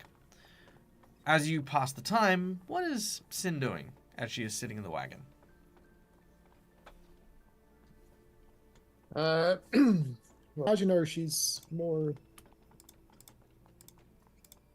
pestering the merchant with endless questions about the various bits of scenery as everything goes past. Very nice.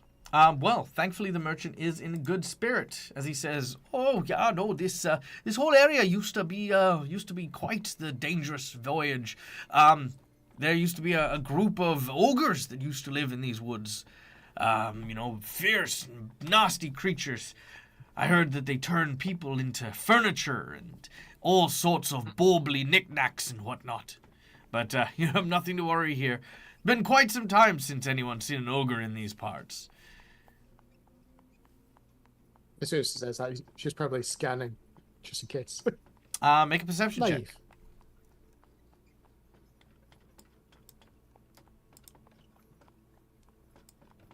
As you begin to scan the area.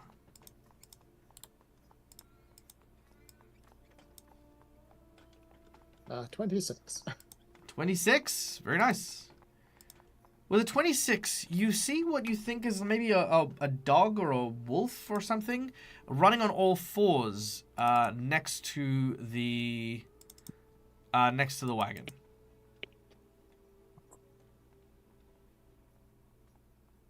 And it would just be a... Do you see that? Who? What? Where? It just ran off. Oh. Is it gone? He looks around and tries to spot something. You also have difficulty spotting anything. He says, "I don't see anything." Don't worry about it. All kinds of, creatures lurk in these woods. Nothing to fear. Either that or your story's just triggered my imagination. As you say this, however, up ahead you do notice something, and so does the driver, as he immediately brings the wagon to a halt. Whoa, whoa, whoa there! He looks ahead of him. There is a dead body lying strewn over the front of the wagon. As you see, there is this incredibly foul smell of rotten decay that lurks everywhere around you.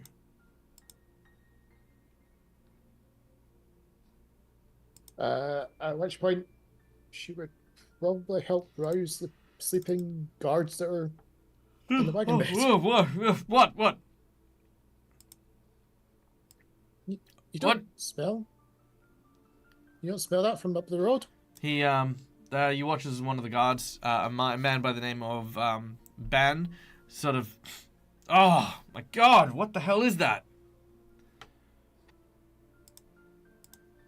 He stands to his feet and goes out, as do the two other guards in his company. On the road, they see the dead body. They begin to look around, scouting the area. Wait here, and you. Stay by the driver. He says to you directly. Yep, at which point she'll sit down, almost nervous. They begin to make their way over to the body. And as they do, they begin to examine it. Make a perception check again, please.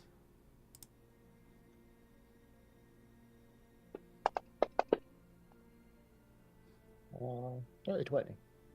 All right. The body is moving.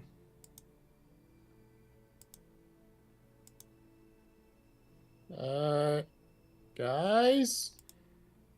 They turn their attention to you, and they're about to yell at you to shush. When suddenly, the body leaps up. Snarling, it reaches and lunges, grabbing at one of the guards.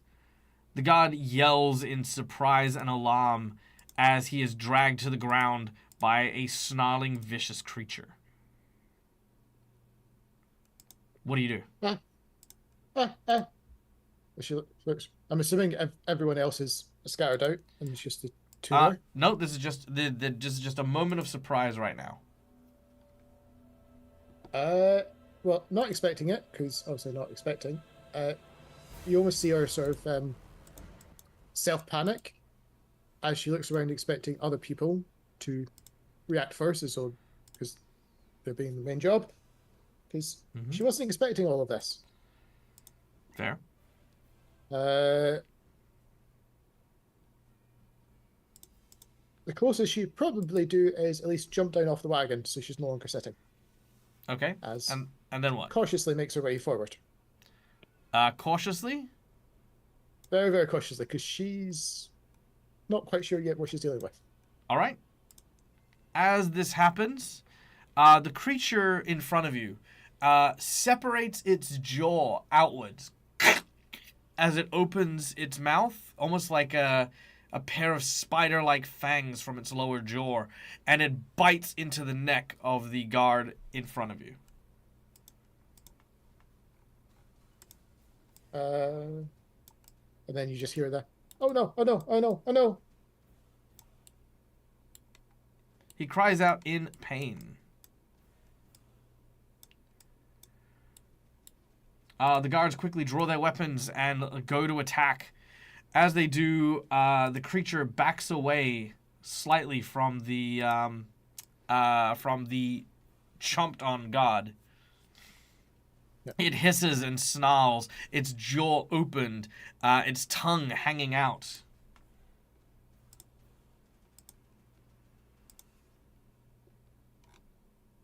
Okay.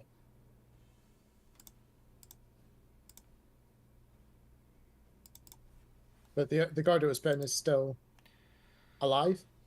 Yeah, he's still alive. He's holding Yeah. his neck, which is bleeding quite profusely. Very well. At that point,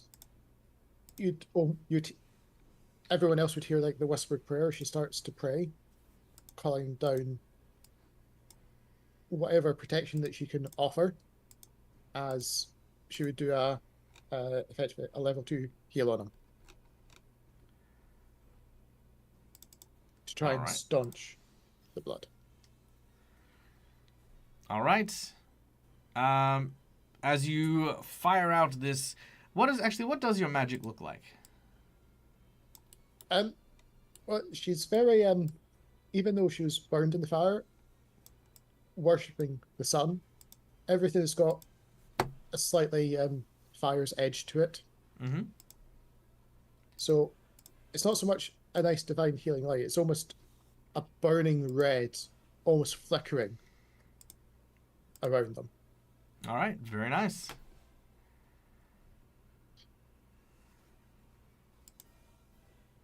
As you do so, that burning red, that searing hot light begins to sort of stitch the wounds. And indeed, they do stitch and heal the wounds.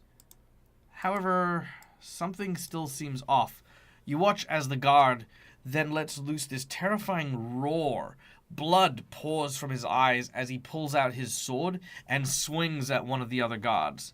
He is not, however, fighting in a, competent way. He is swinging his sword wildly with reckless abandon, hitting anything the edge of his blade can catch.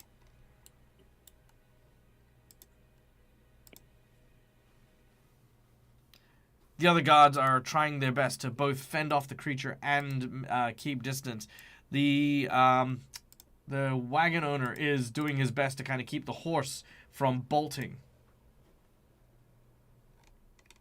And that point, almost without thinking,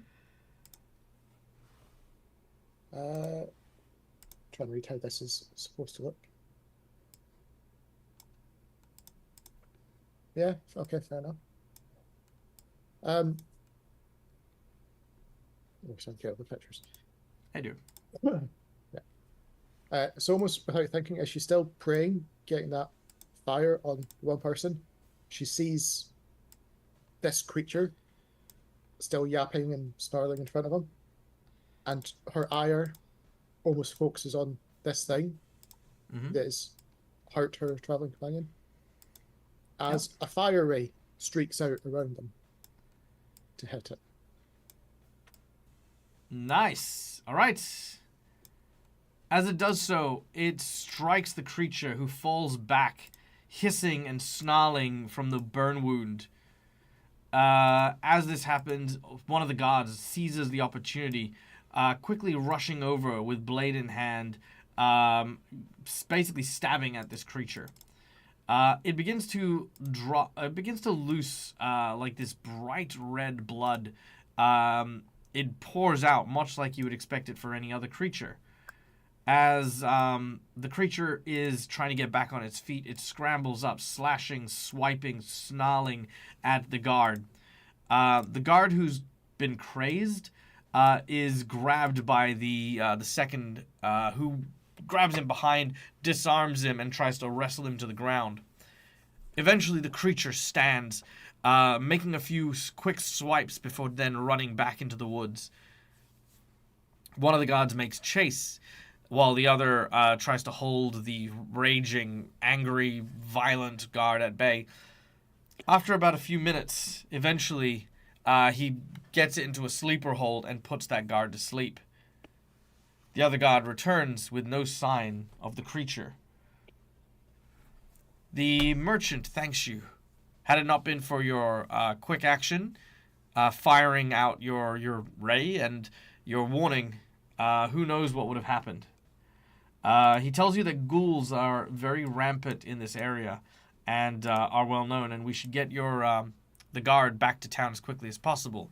Should ghoul fever set in, he will become a ghoul in a short matter of time. And probably as soon as he says that, she'll start trying to tend to his wounds.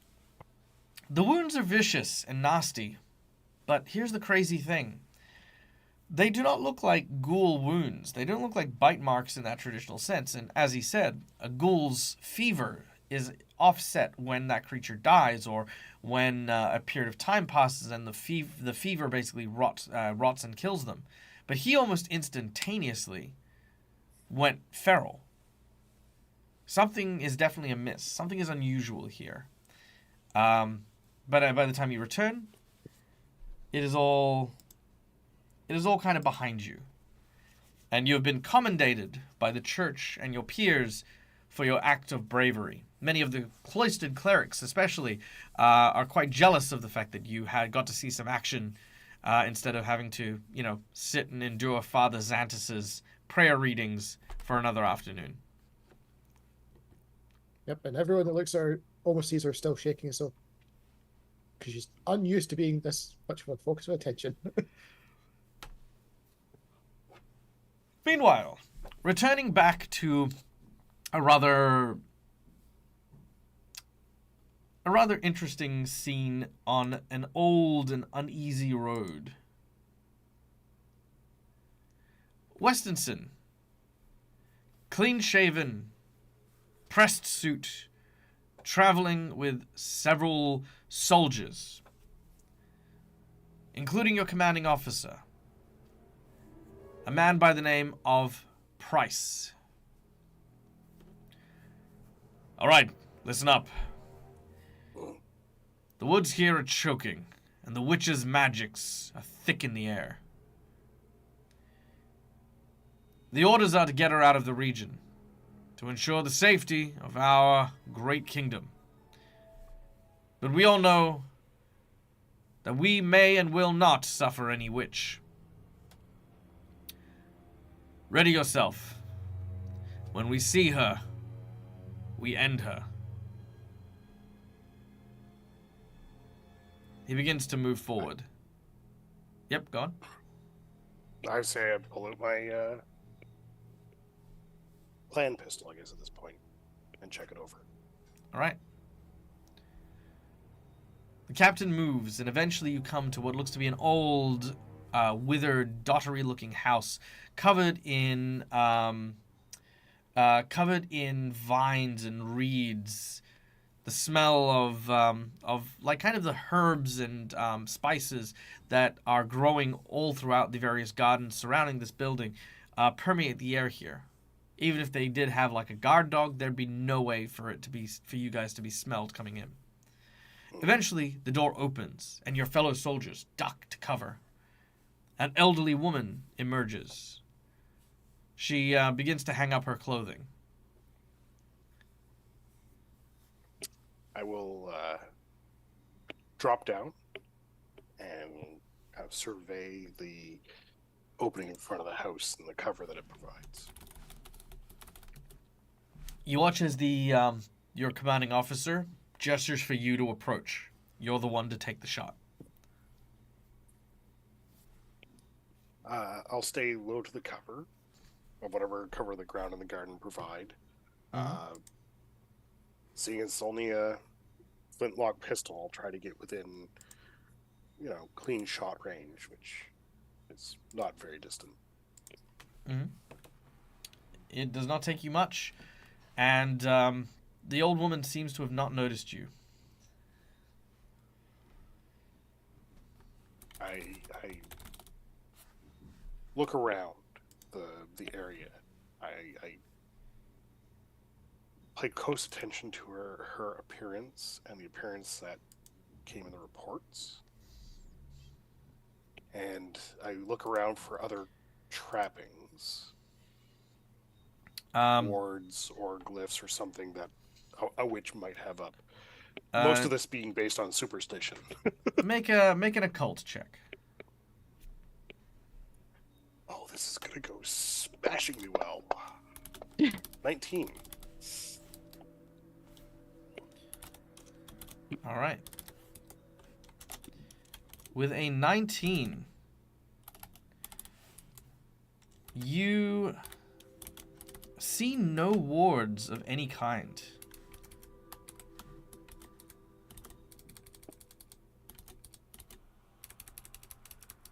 Does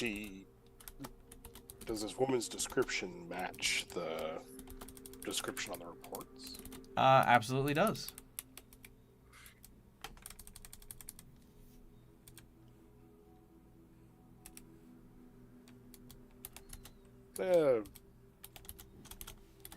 Move around.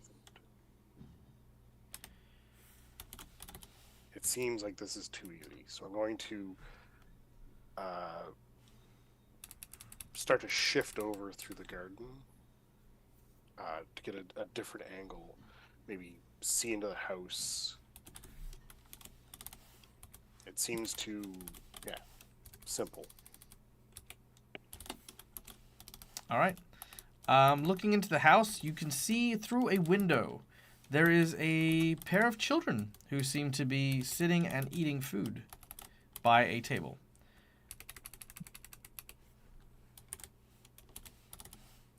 That was unexpected. The old woman eventually returns in. You can see your commanding officer looking at you quite irate. He is waving his arms as in, what are you doing? Take the goddamn shot. I'll move back towards the company and my captain.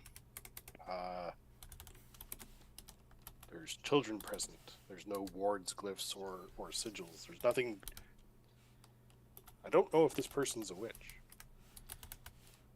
He grabs you by the collar, roughly, and says, I do not care about whether or not you can, your little dwarf eyes can see, and he says this very derogatorily, can see shit.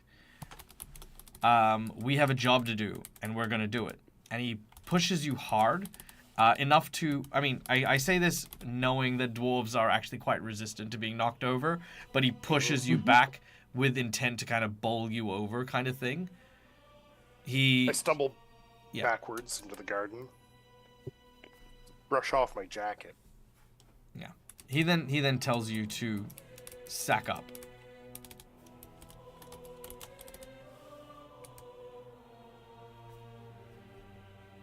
I don't generally go around shooting old women without cause. There's children present. There's no trappings of witchdom. He looks How? at you again and says, actually, no, he won't even. He will just look at you in disgust.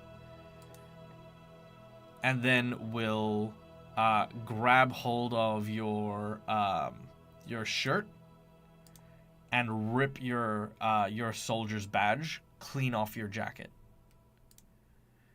And as he does, oh, sorry, go on.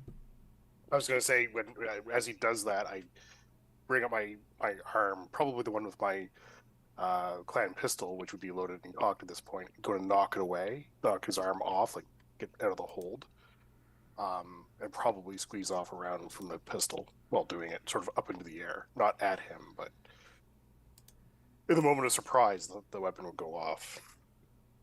All right. As you do so,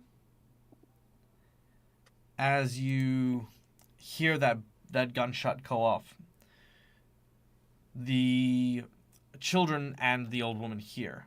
She runs inside and attempts to grab the children and rushes out. The commander is now no longer really paying attention to you, but instead focuses almost entirely on the escapees.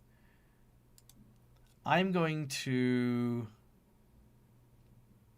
get you to roll me a percentage to see what the outcome here is. A 10% or lower is a catastrophe. All right. 60. 60%. All right. With the 60%, thankfully, despite the gunshots and the pursuit that happens, the old woman and the children get away. After which you are taken back to the town of Magnamar, where you are reprimanded, you are fired, you are, word has also been sent to your family, and your reputation as a soldier is tarnished. During the proceedings, I will stoically stand there, They will, glowering. yeah, they'll basically the biggest points that bury you is that you are not a expert in the occult, that you have no bearings to make this, and you disobeyed a commander's direct order. Because of your actions, those children who may possibly have been victims of the witch may now be too late to save them.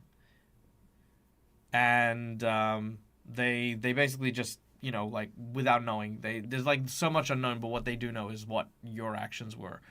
And so they strip you of all your stuff. They leave you with your clan weapon.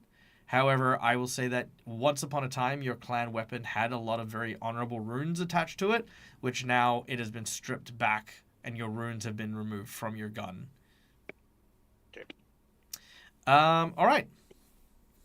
Cool. Nice. Good thing I didn't add any runes. That's fair. Well, I mean, no, you wouldn't have added runes because you're probably not that as high a level for those. But like we would say that it was a striking yada yada yada rune, etc. But now it's not. All right. Yeah. All right. Next up, Titus. Mm-hmm. The sound of the salt spray from the ocean beneath you is what greets you as you awaken in the cargo hold of a small ship bound for Tianzia. You've snuck aboard the Hunter's Gambit, a cargo ship that is heading at least a month or two before they make land in Tien. Further than you've ever traveled before in your life. part of you is curious. The sound of the waves, the lapping, the sailors yelling on the deck. You have not seen the sky in a day or two now. And you've been eating only the scraps that you dare not steal more from, lest people figure out that some of the provisions have been removed. Mm-hmm.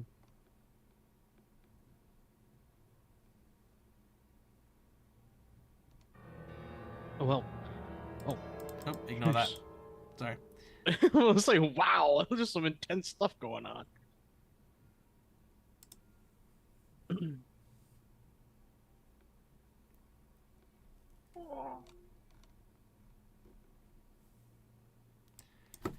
All right, what do you do? Yeah, I intend to remain hidden. I also, since my glaive can actually do this, I make sure that it's shrunk down to not be as noticeable. Um, it looks a lot more like kind of like a tattooing instrument when it's smaller. And yeah, I will check, just like peek out just to make sure that I am still alone down in the cargo hold.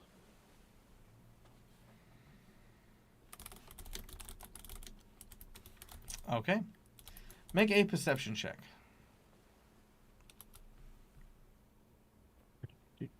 Do.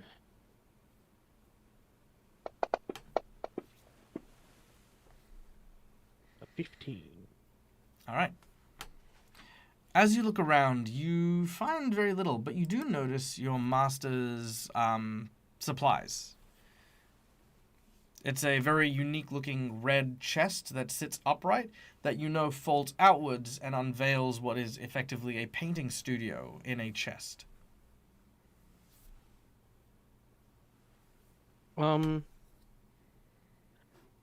I will walk up to it and, I might actually even take a look inside to make sure that everything is still in pristine condition. Considering that it's been in here for a few days, I don't want anything to get ruined. All right. You go and open the chest, and as you do, inside you see a bird, a small sparrow with a rainbow-colored tail. It is made of watercolored paints.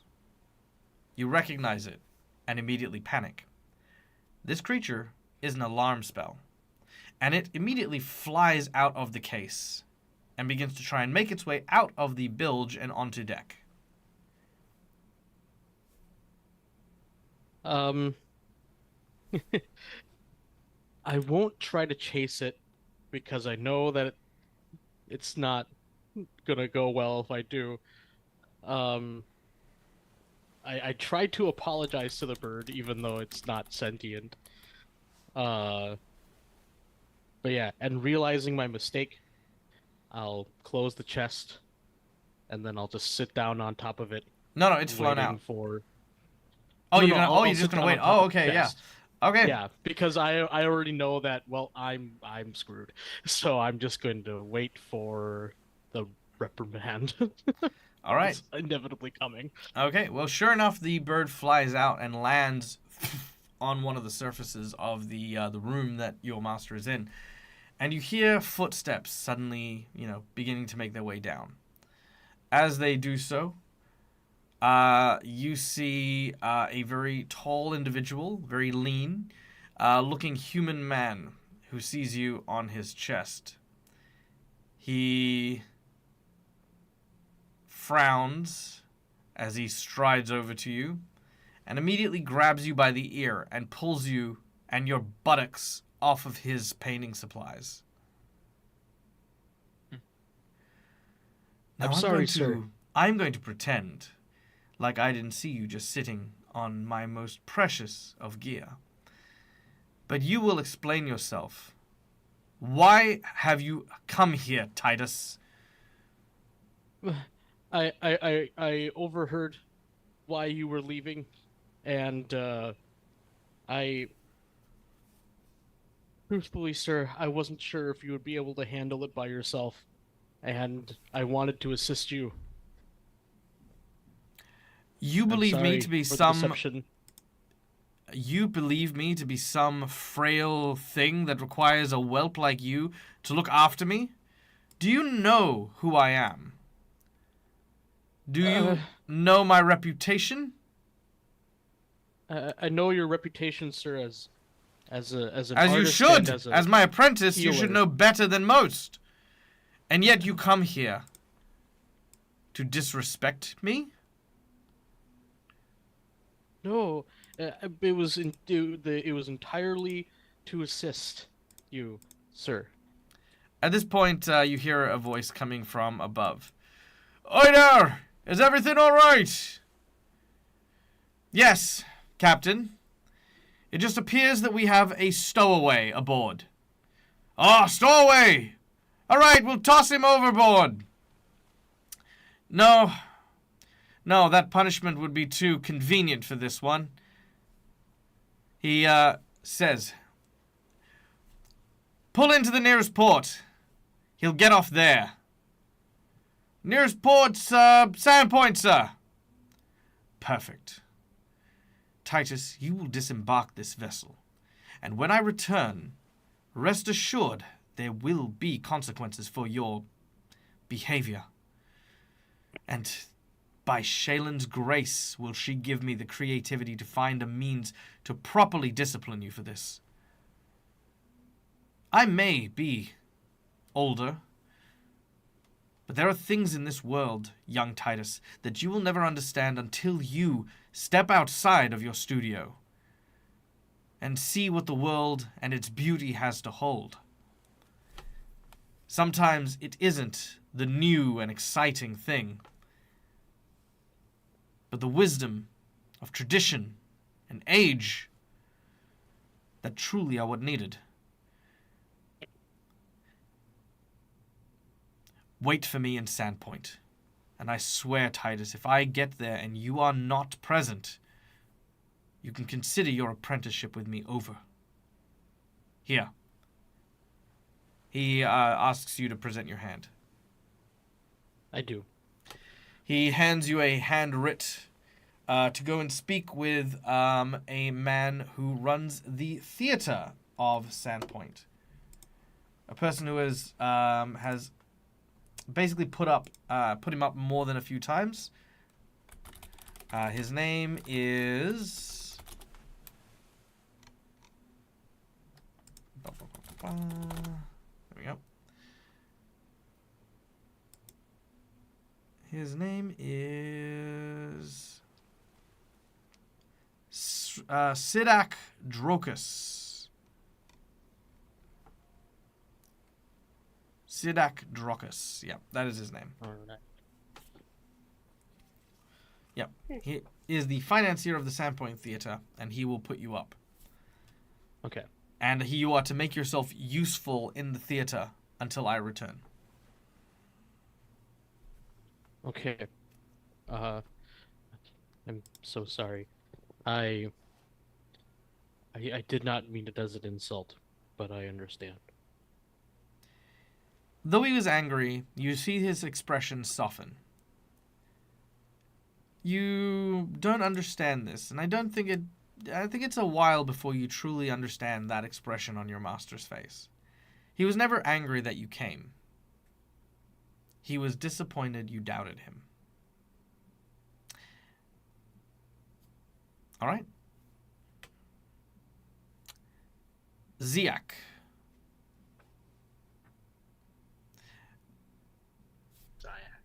Zayak. What was your... yes, of course. Okay. We find ourselves on a wagon heading towards Sandpoint. As you do so, there is a man sitting across from you. He is what appears to be a merchant traveler with what appears to be several chests of various goods and wares, and looks over at you with a curious gaze. You're right there. Your folk aren't commonly seen around here. What brings you this ways, friend? Coin? Women?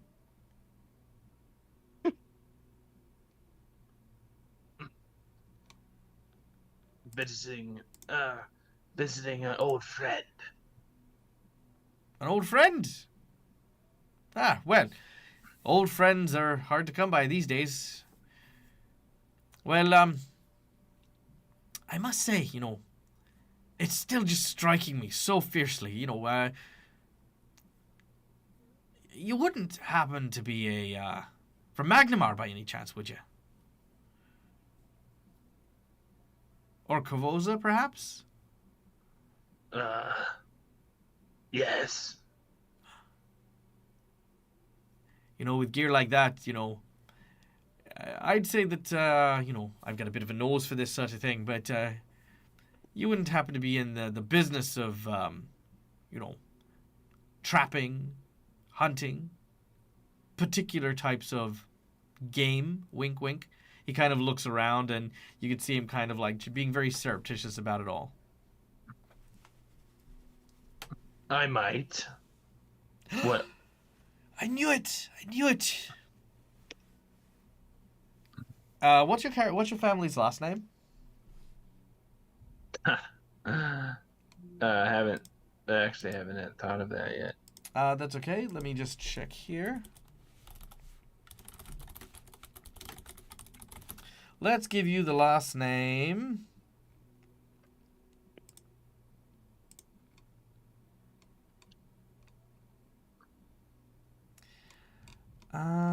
Let's give it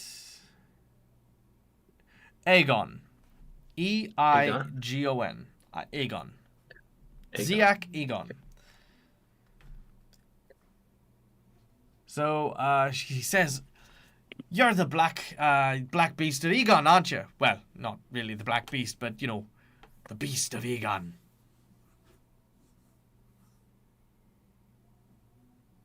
Mm-hmm. Oh, oh, come on! Don't be like that now. Look, I mean, look. Allow me to introduce myself. My name is Badham, and I'm a merchant. I travel around and I provide all kinds of wares for people. And I've prepared wares for your family, once or twice before. God, I never thought I'd actually get to meet the beast of Aegon and stuff. It'd truly be my pleasure to be of service if you ever in need of some wares and things for your hunting and stuff. So I mean, this old friend of yours, troll, bugbear. He hands you he hands you a big he hands you a business card. I grab it. I'll keep you in mind. Good, yeah. He's also implying that you're friends with monsters. Yeah.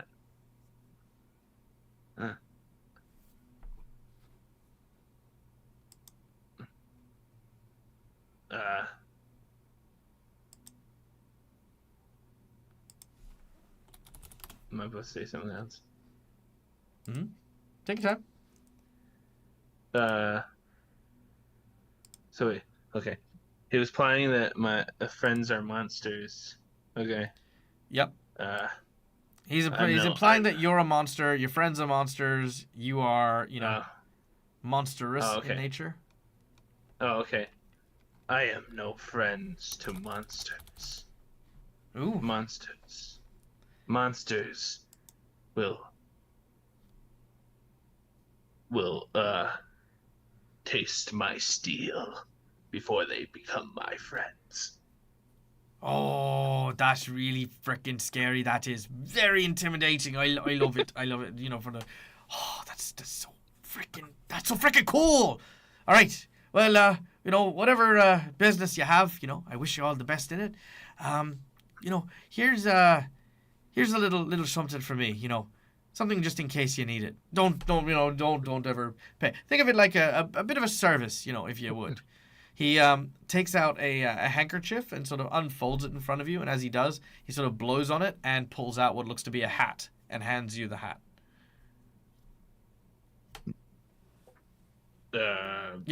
Keep the sun out of your eyes. He winks. But I already have a hat. Do you have a hat? Because he could give you the hat in the picture. Oh. I don't have that hat. It's up to you. I mean, you can deny the hat. Sure. I'll grab the hat. Good. While you're wearing the hat, everyone who views you will view you as a member of their own species. Cool. Oh, interesting. Yeah. Sorry, I will provide her on sapient creatures. Will see you as a member of their own species. Not that you will need to, like, for example, a giant will see you as a giant, but he will still look at you where you are. It's not like you are a giant. It's just that in his mind, in his perception, he'll be looking at that. So, yeah. Okay. All right. Just a tiny giant. No, you'll be a giant to him, but he's not looking at an illusion. He's looking at you. He's looking at you, but he thinks he's looking at a giant. Yeah. He'll be the dwarf in Chip and Dale movie where he's just looking forward at all times. Yeah. Just don't overthink it. Yeah. Okay, I won't overthink it. Okay. Next up, so Ziak, as he gets off and begins to make his way, you realize he gets off like in the middle of the road. Like he just, the cart slows down for him and he gets off and he just walks into the wilderness. And you're just like, what a strange dude. All right. I was like, shrug. Now, last but certainly not least, Peyton.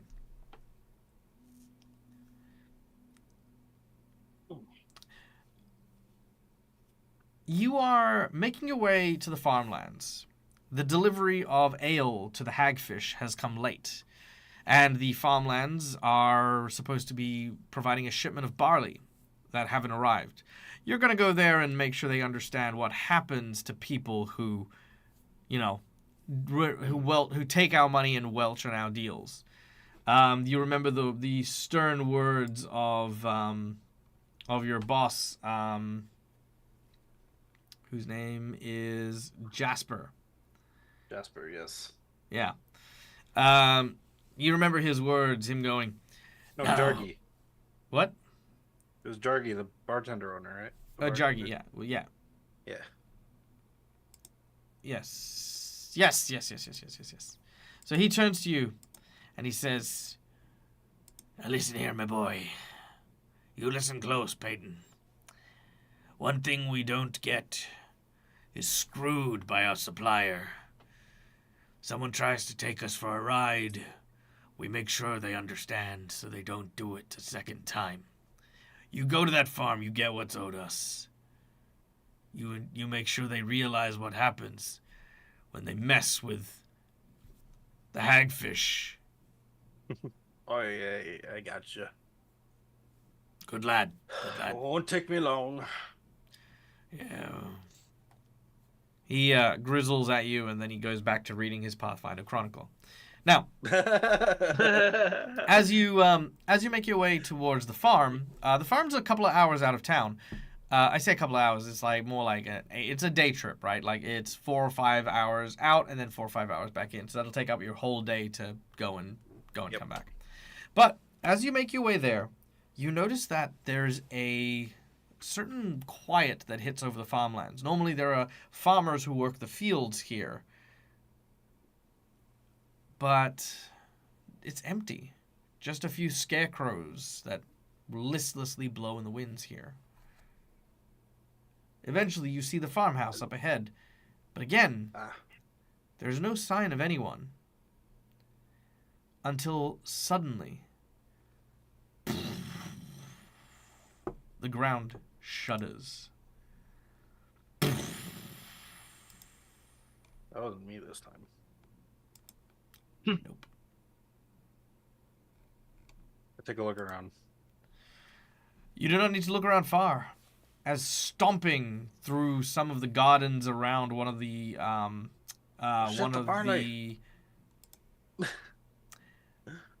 outside of the barn Yeah, I know.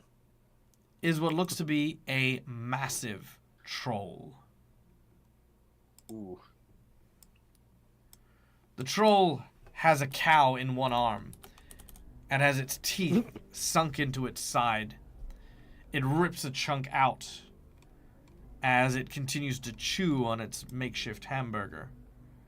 It seems to be trying to smell something out and roars.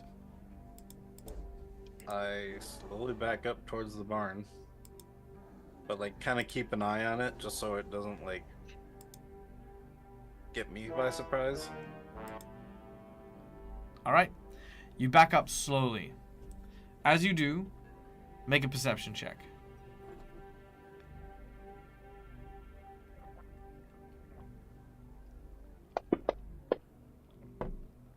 Ooh, 13. With a 13, you take a deep breath. The troll looks in your direction and you duck behind a tree. But as you do, you notice that behind the barn that the troll is in, you see there is like a small group of the farmers huddled behind the barn, kind of walking almost on the opposite side of the barn to where the troll is. But the troll walks through wood like it isn't even there. It's just putting a hand on like part of the wall, and the wall is just falling apart. They are all looking terrified. Is there any farm equipment or Huh? anything outside? Is there any farm equipment outside? Yeah, sure. There's a pickaxe.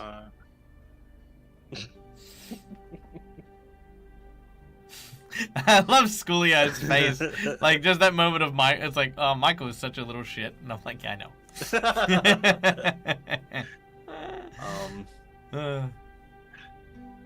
I was gonna say, I guess I could take the pickaxe and just throw it at something that makes some loud noise, and then quickly try to hide.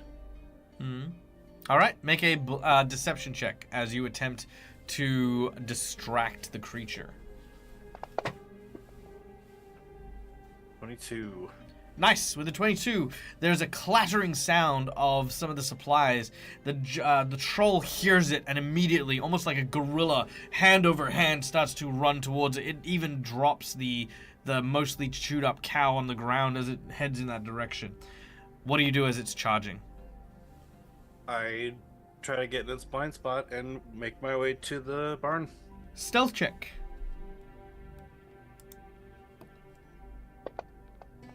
Ah, frick. All right. Oh gosh. Uh-huh. All right. Well, as you do so. Session 0. Welcome to Session 0. I was thinking to myself, there's no way that Neil could die in Session 0. Yeah, I mean, he died in an epilogue. Let's see if we can kill him in a prologue, right? Oh, that's actually I'll have the triple kill. All right. The troll absolutely sees you and turns and begins to chase you. Okay.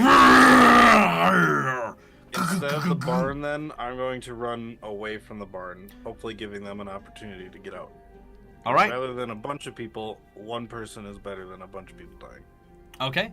They see you drawing the creature away, and they quickly make their way to the opposite side so that they can run. The troll is now barreling after you. It has a move speed of 30 More than foot. me, I'm sure.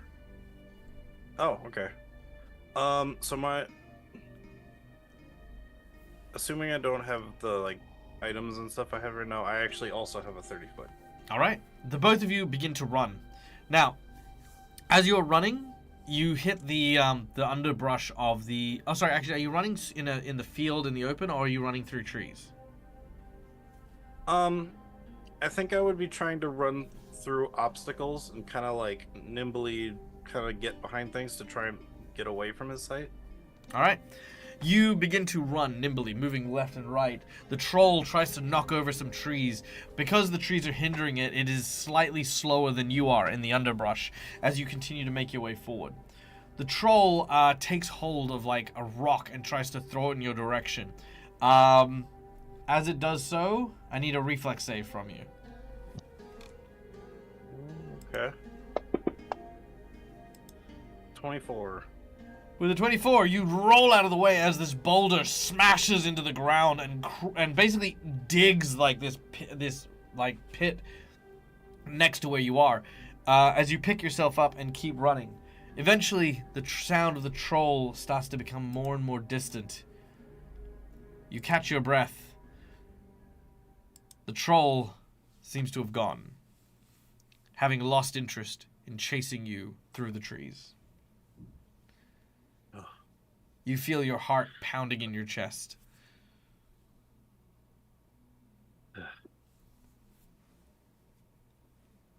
Can I still see the barn from here? No, you've run way too Okay. far. But, Got it. This is just me hoping that the people got away. oh, they did. They returned to the town of Sandpoint, where in which there is a huge collection of people at the Hagfish. Everyone is there drinking, and you can see that Jagger is, like handing out like lots of stuff. And as you walk in, there is a cheers to you from everyone there, and you realize everyone in the tavern at the moment is the farmers that were at the at the barn. They explain exactly what had happened. They weren't sure who had come to save them, but when they arrived in town, they said it was you, and all of them ended up at the pub to pay respects. The leader of the farmers, an elderly woman, begins to walk up and says, "Oh, thank you so much for saving me and my employees." Yeah, no problem. You brought the barley, right? Huh? Pardon? And you hear Jagger go, "Ah, such a kidder, that Peyton. No, of course we don't need to worry about that, not with your barn being destroyed by such a big creature, but, rest assured that you and your friends will get to enjoy being at the Hagfish with a 10% discount as, just to help I relieve, just give him a look like just to "What?" relieve you of your woes until your farm is back up and some people can go and clear those trolls. It's like, "Oh, that's so kind of you. That's so kind of you." And they'll start cheering and stuff like that as Jagger winks at you and he says, "Yeah, 10% discount after we mark up the prices by 10%."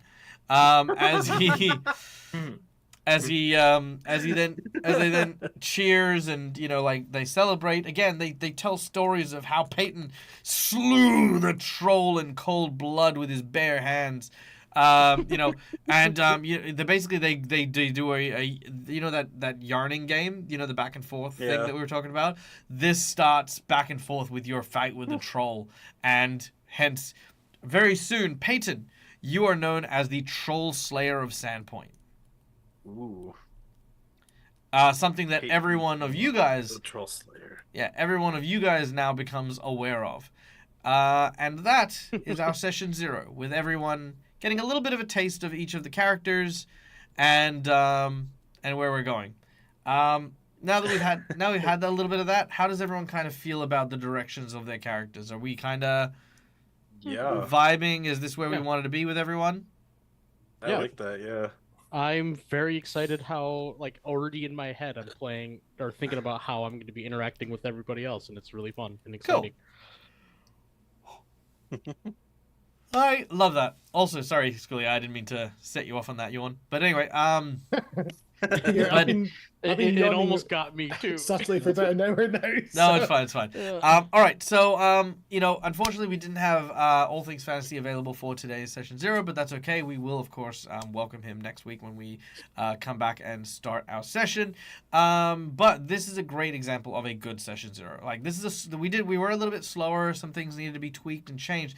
But remember, as a GM, you are more than welcome to open up that discussion and talk about it. So, for example, Ziak and his family thing.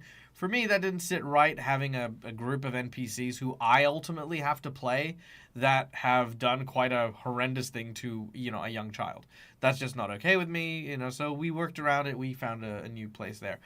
Neil wanted to create a type of character that he was struggling with a few little bits and pieces. So by adding a little bit of that creative contribution, we now ended up with, Neil, are you happy with Peyton as... Oh, yeah. I thought when you came in and like she was like, oh, thank you, and you turned around and said, where's the barley? I thought that was perfect. I was like, brilliant. That's exactly it. It's like, and then it was you brought the barley still, right? It's like, yeah, that was it, and it was exactly what a thug would do. A thug would be like, you brought your thing, right? It's like, it's like, oh, we just lost everything. It's like, that's a you problem, old lady.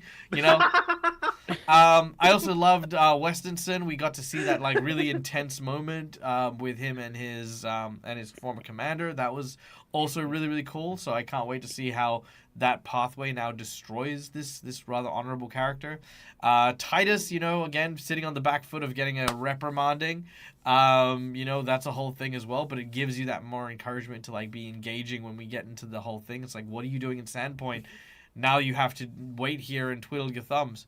And then Cinderiel, again, like always just playing this like really supportive character who gave space for these guys to do stuff, but then stepped in, and now there's like this mystery to uncover. So all of this stuff here was improv. There was nothing pre-planned. We were, as we said, like building and putting final touches on stuff.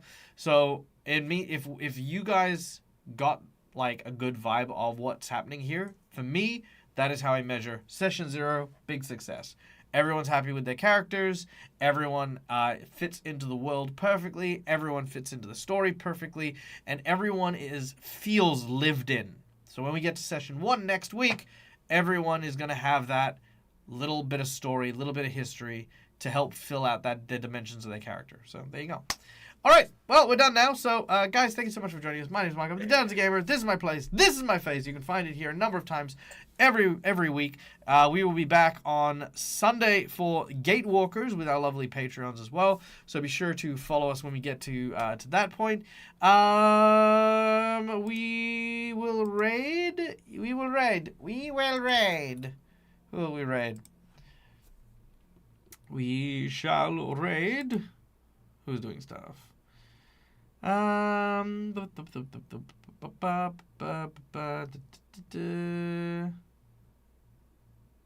is that Patrick?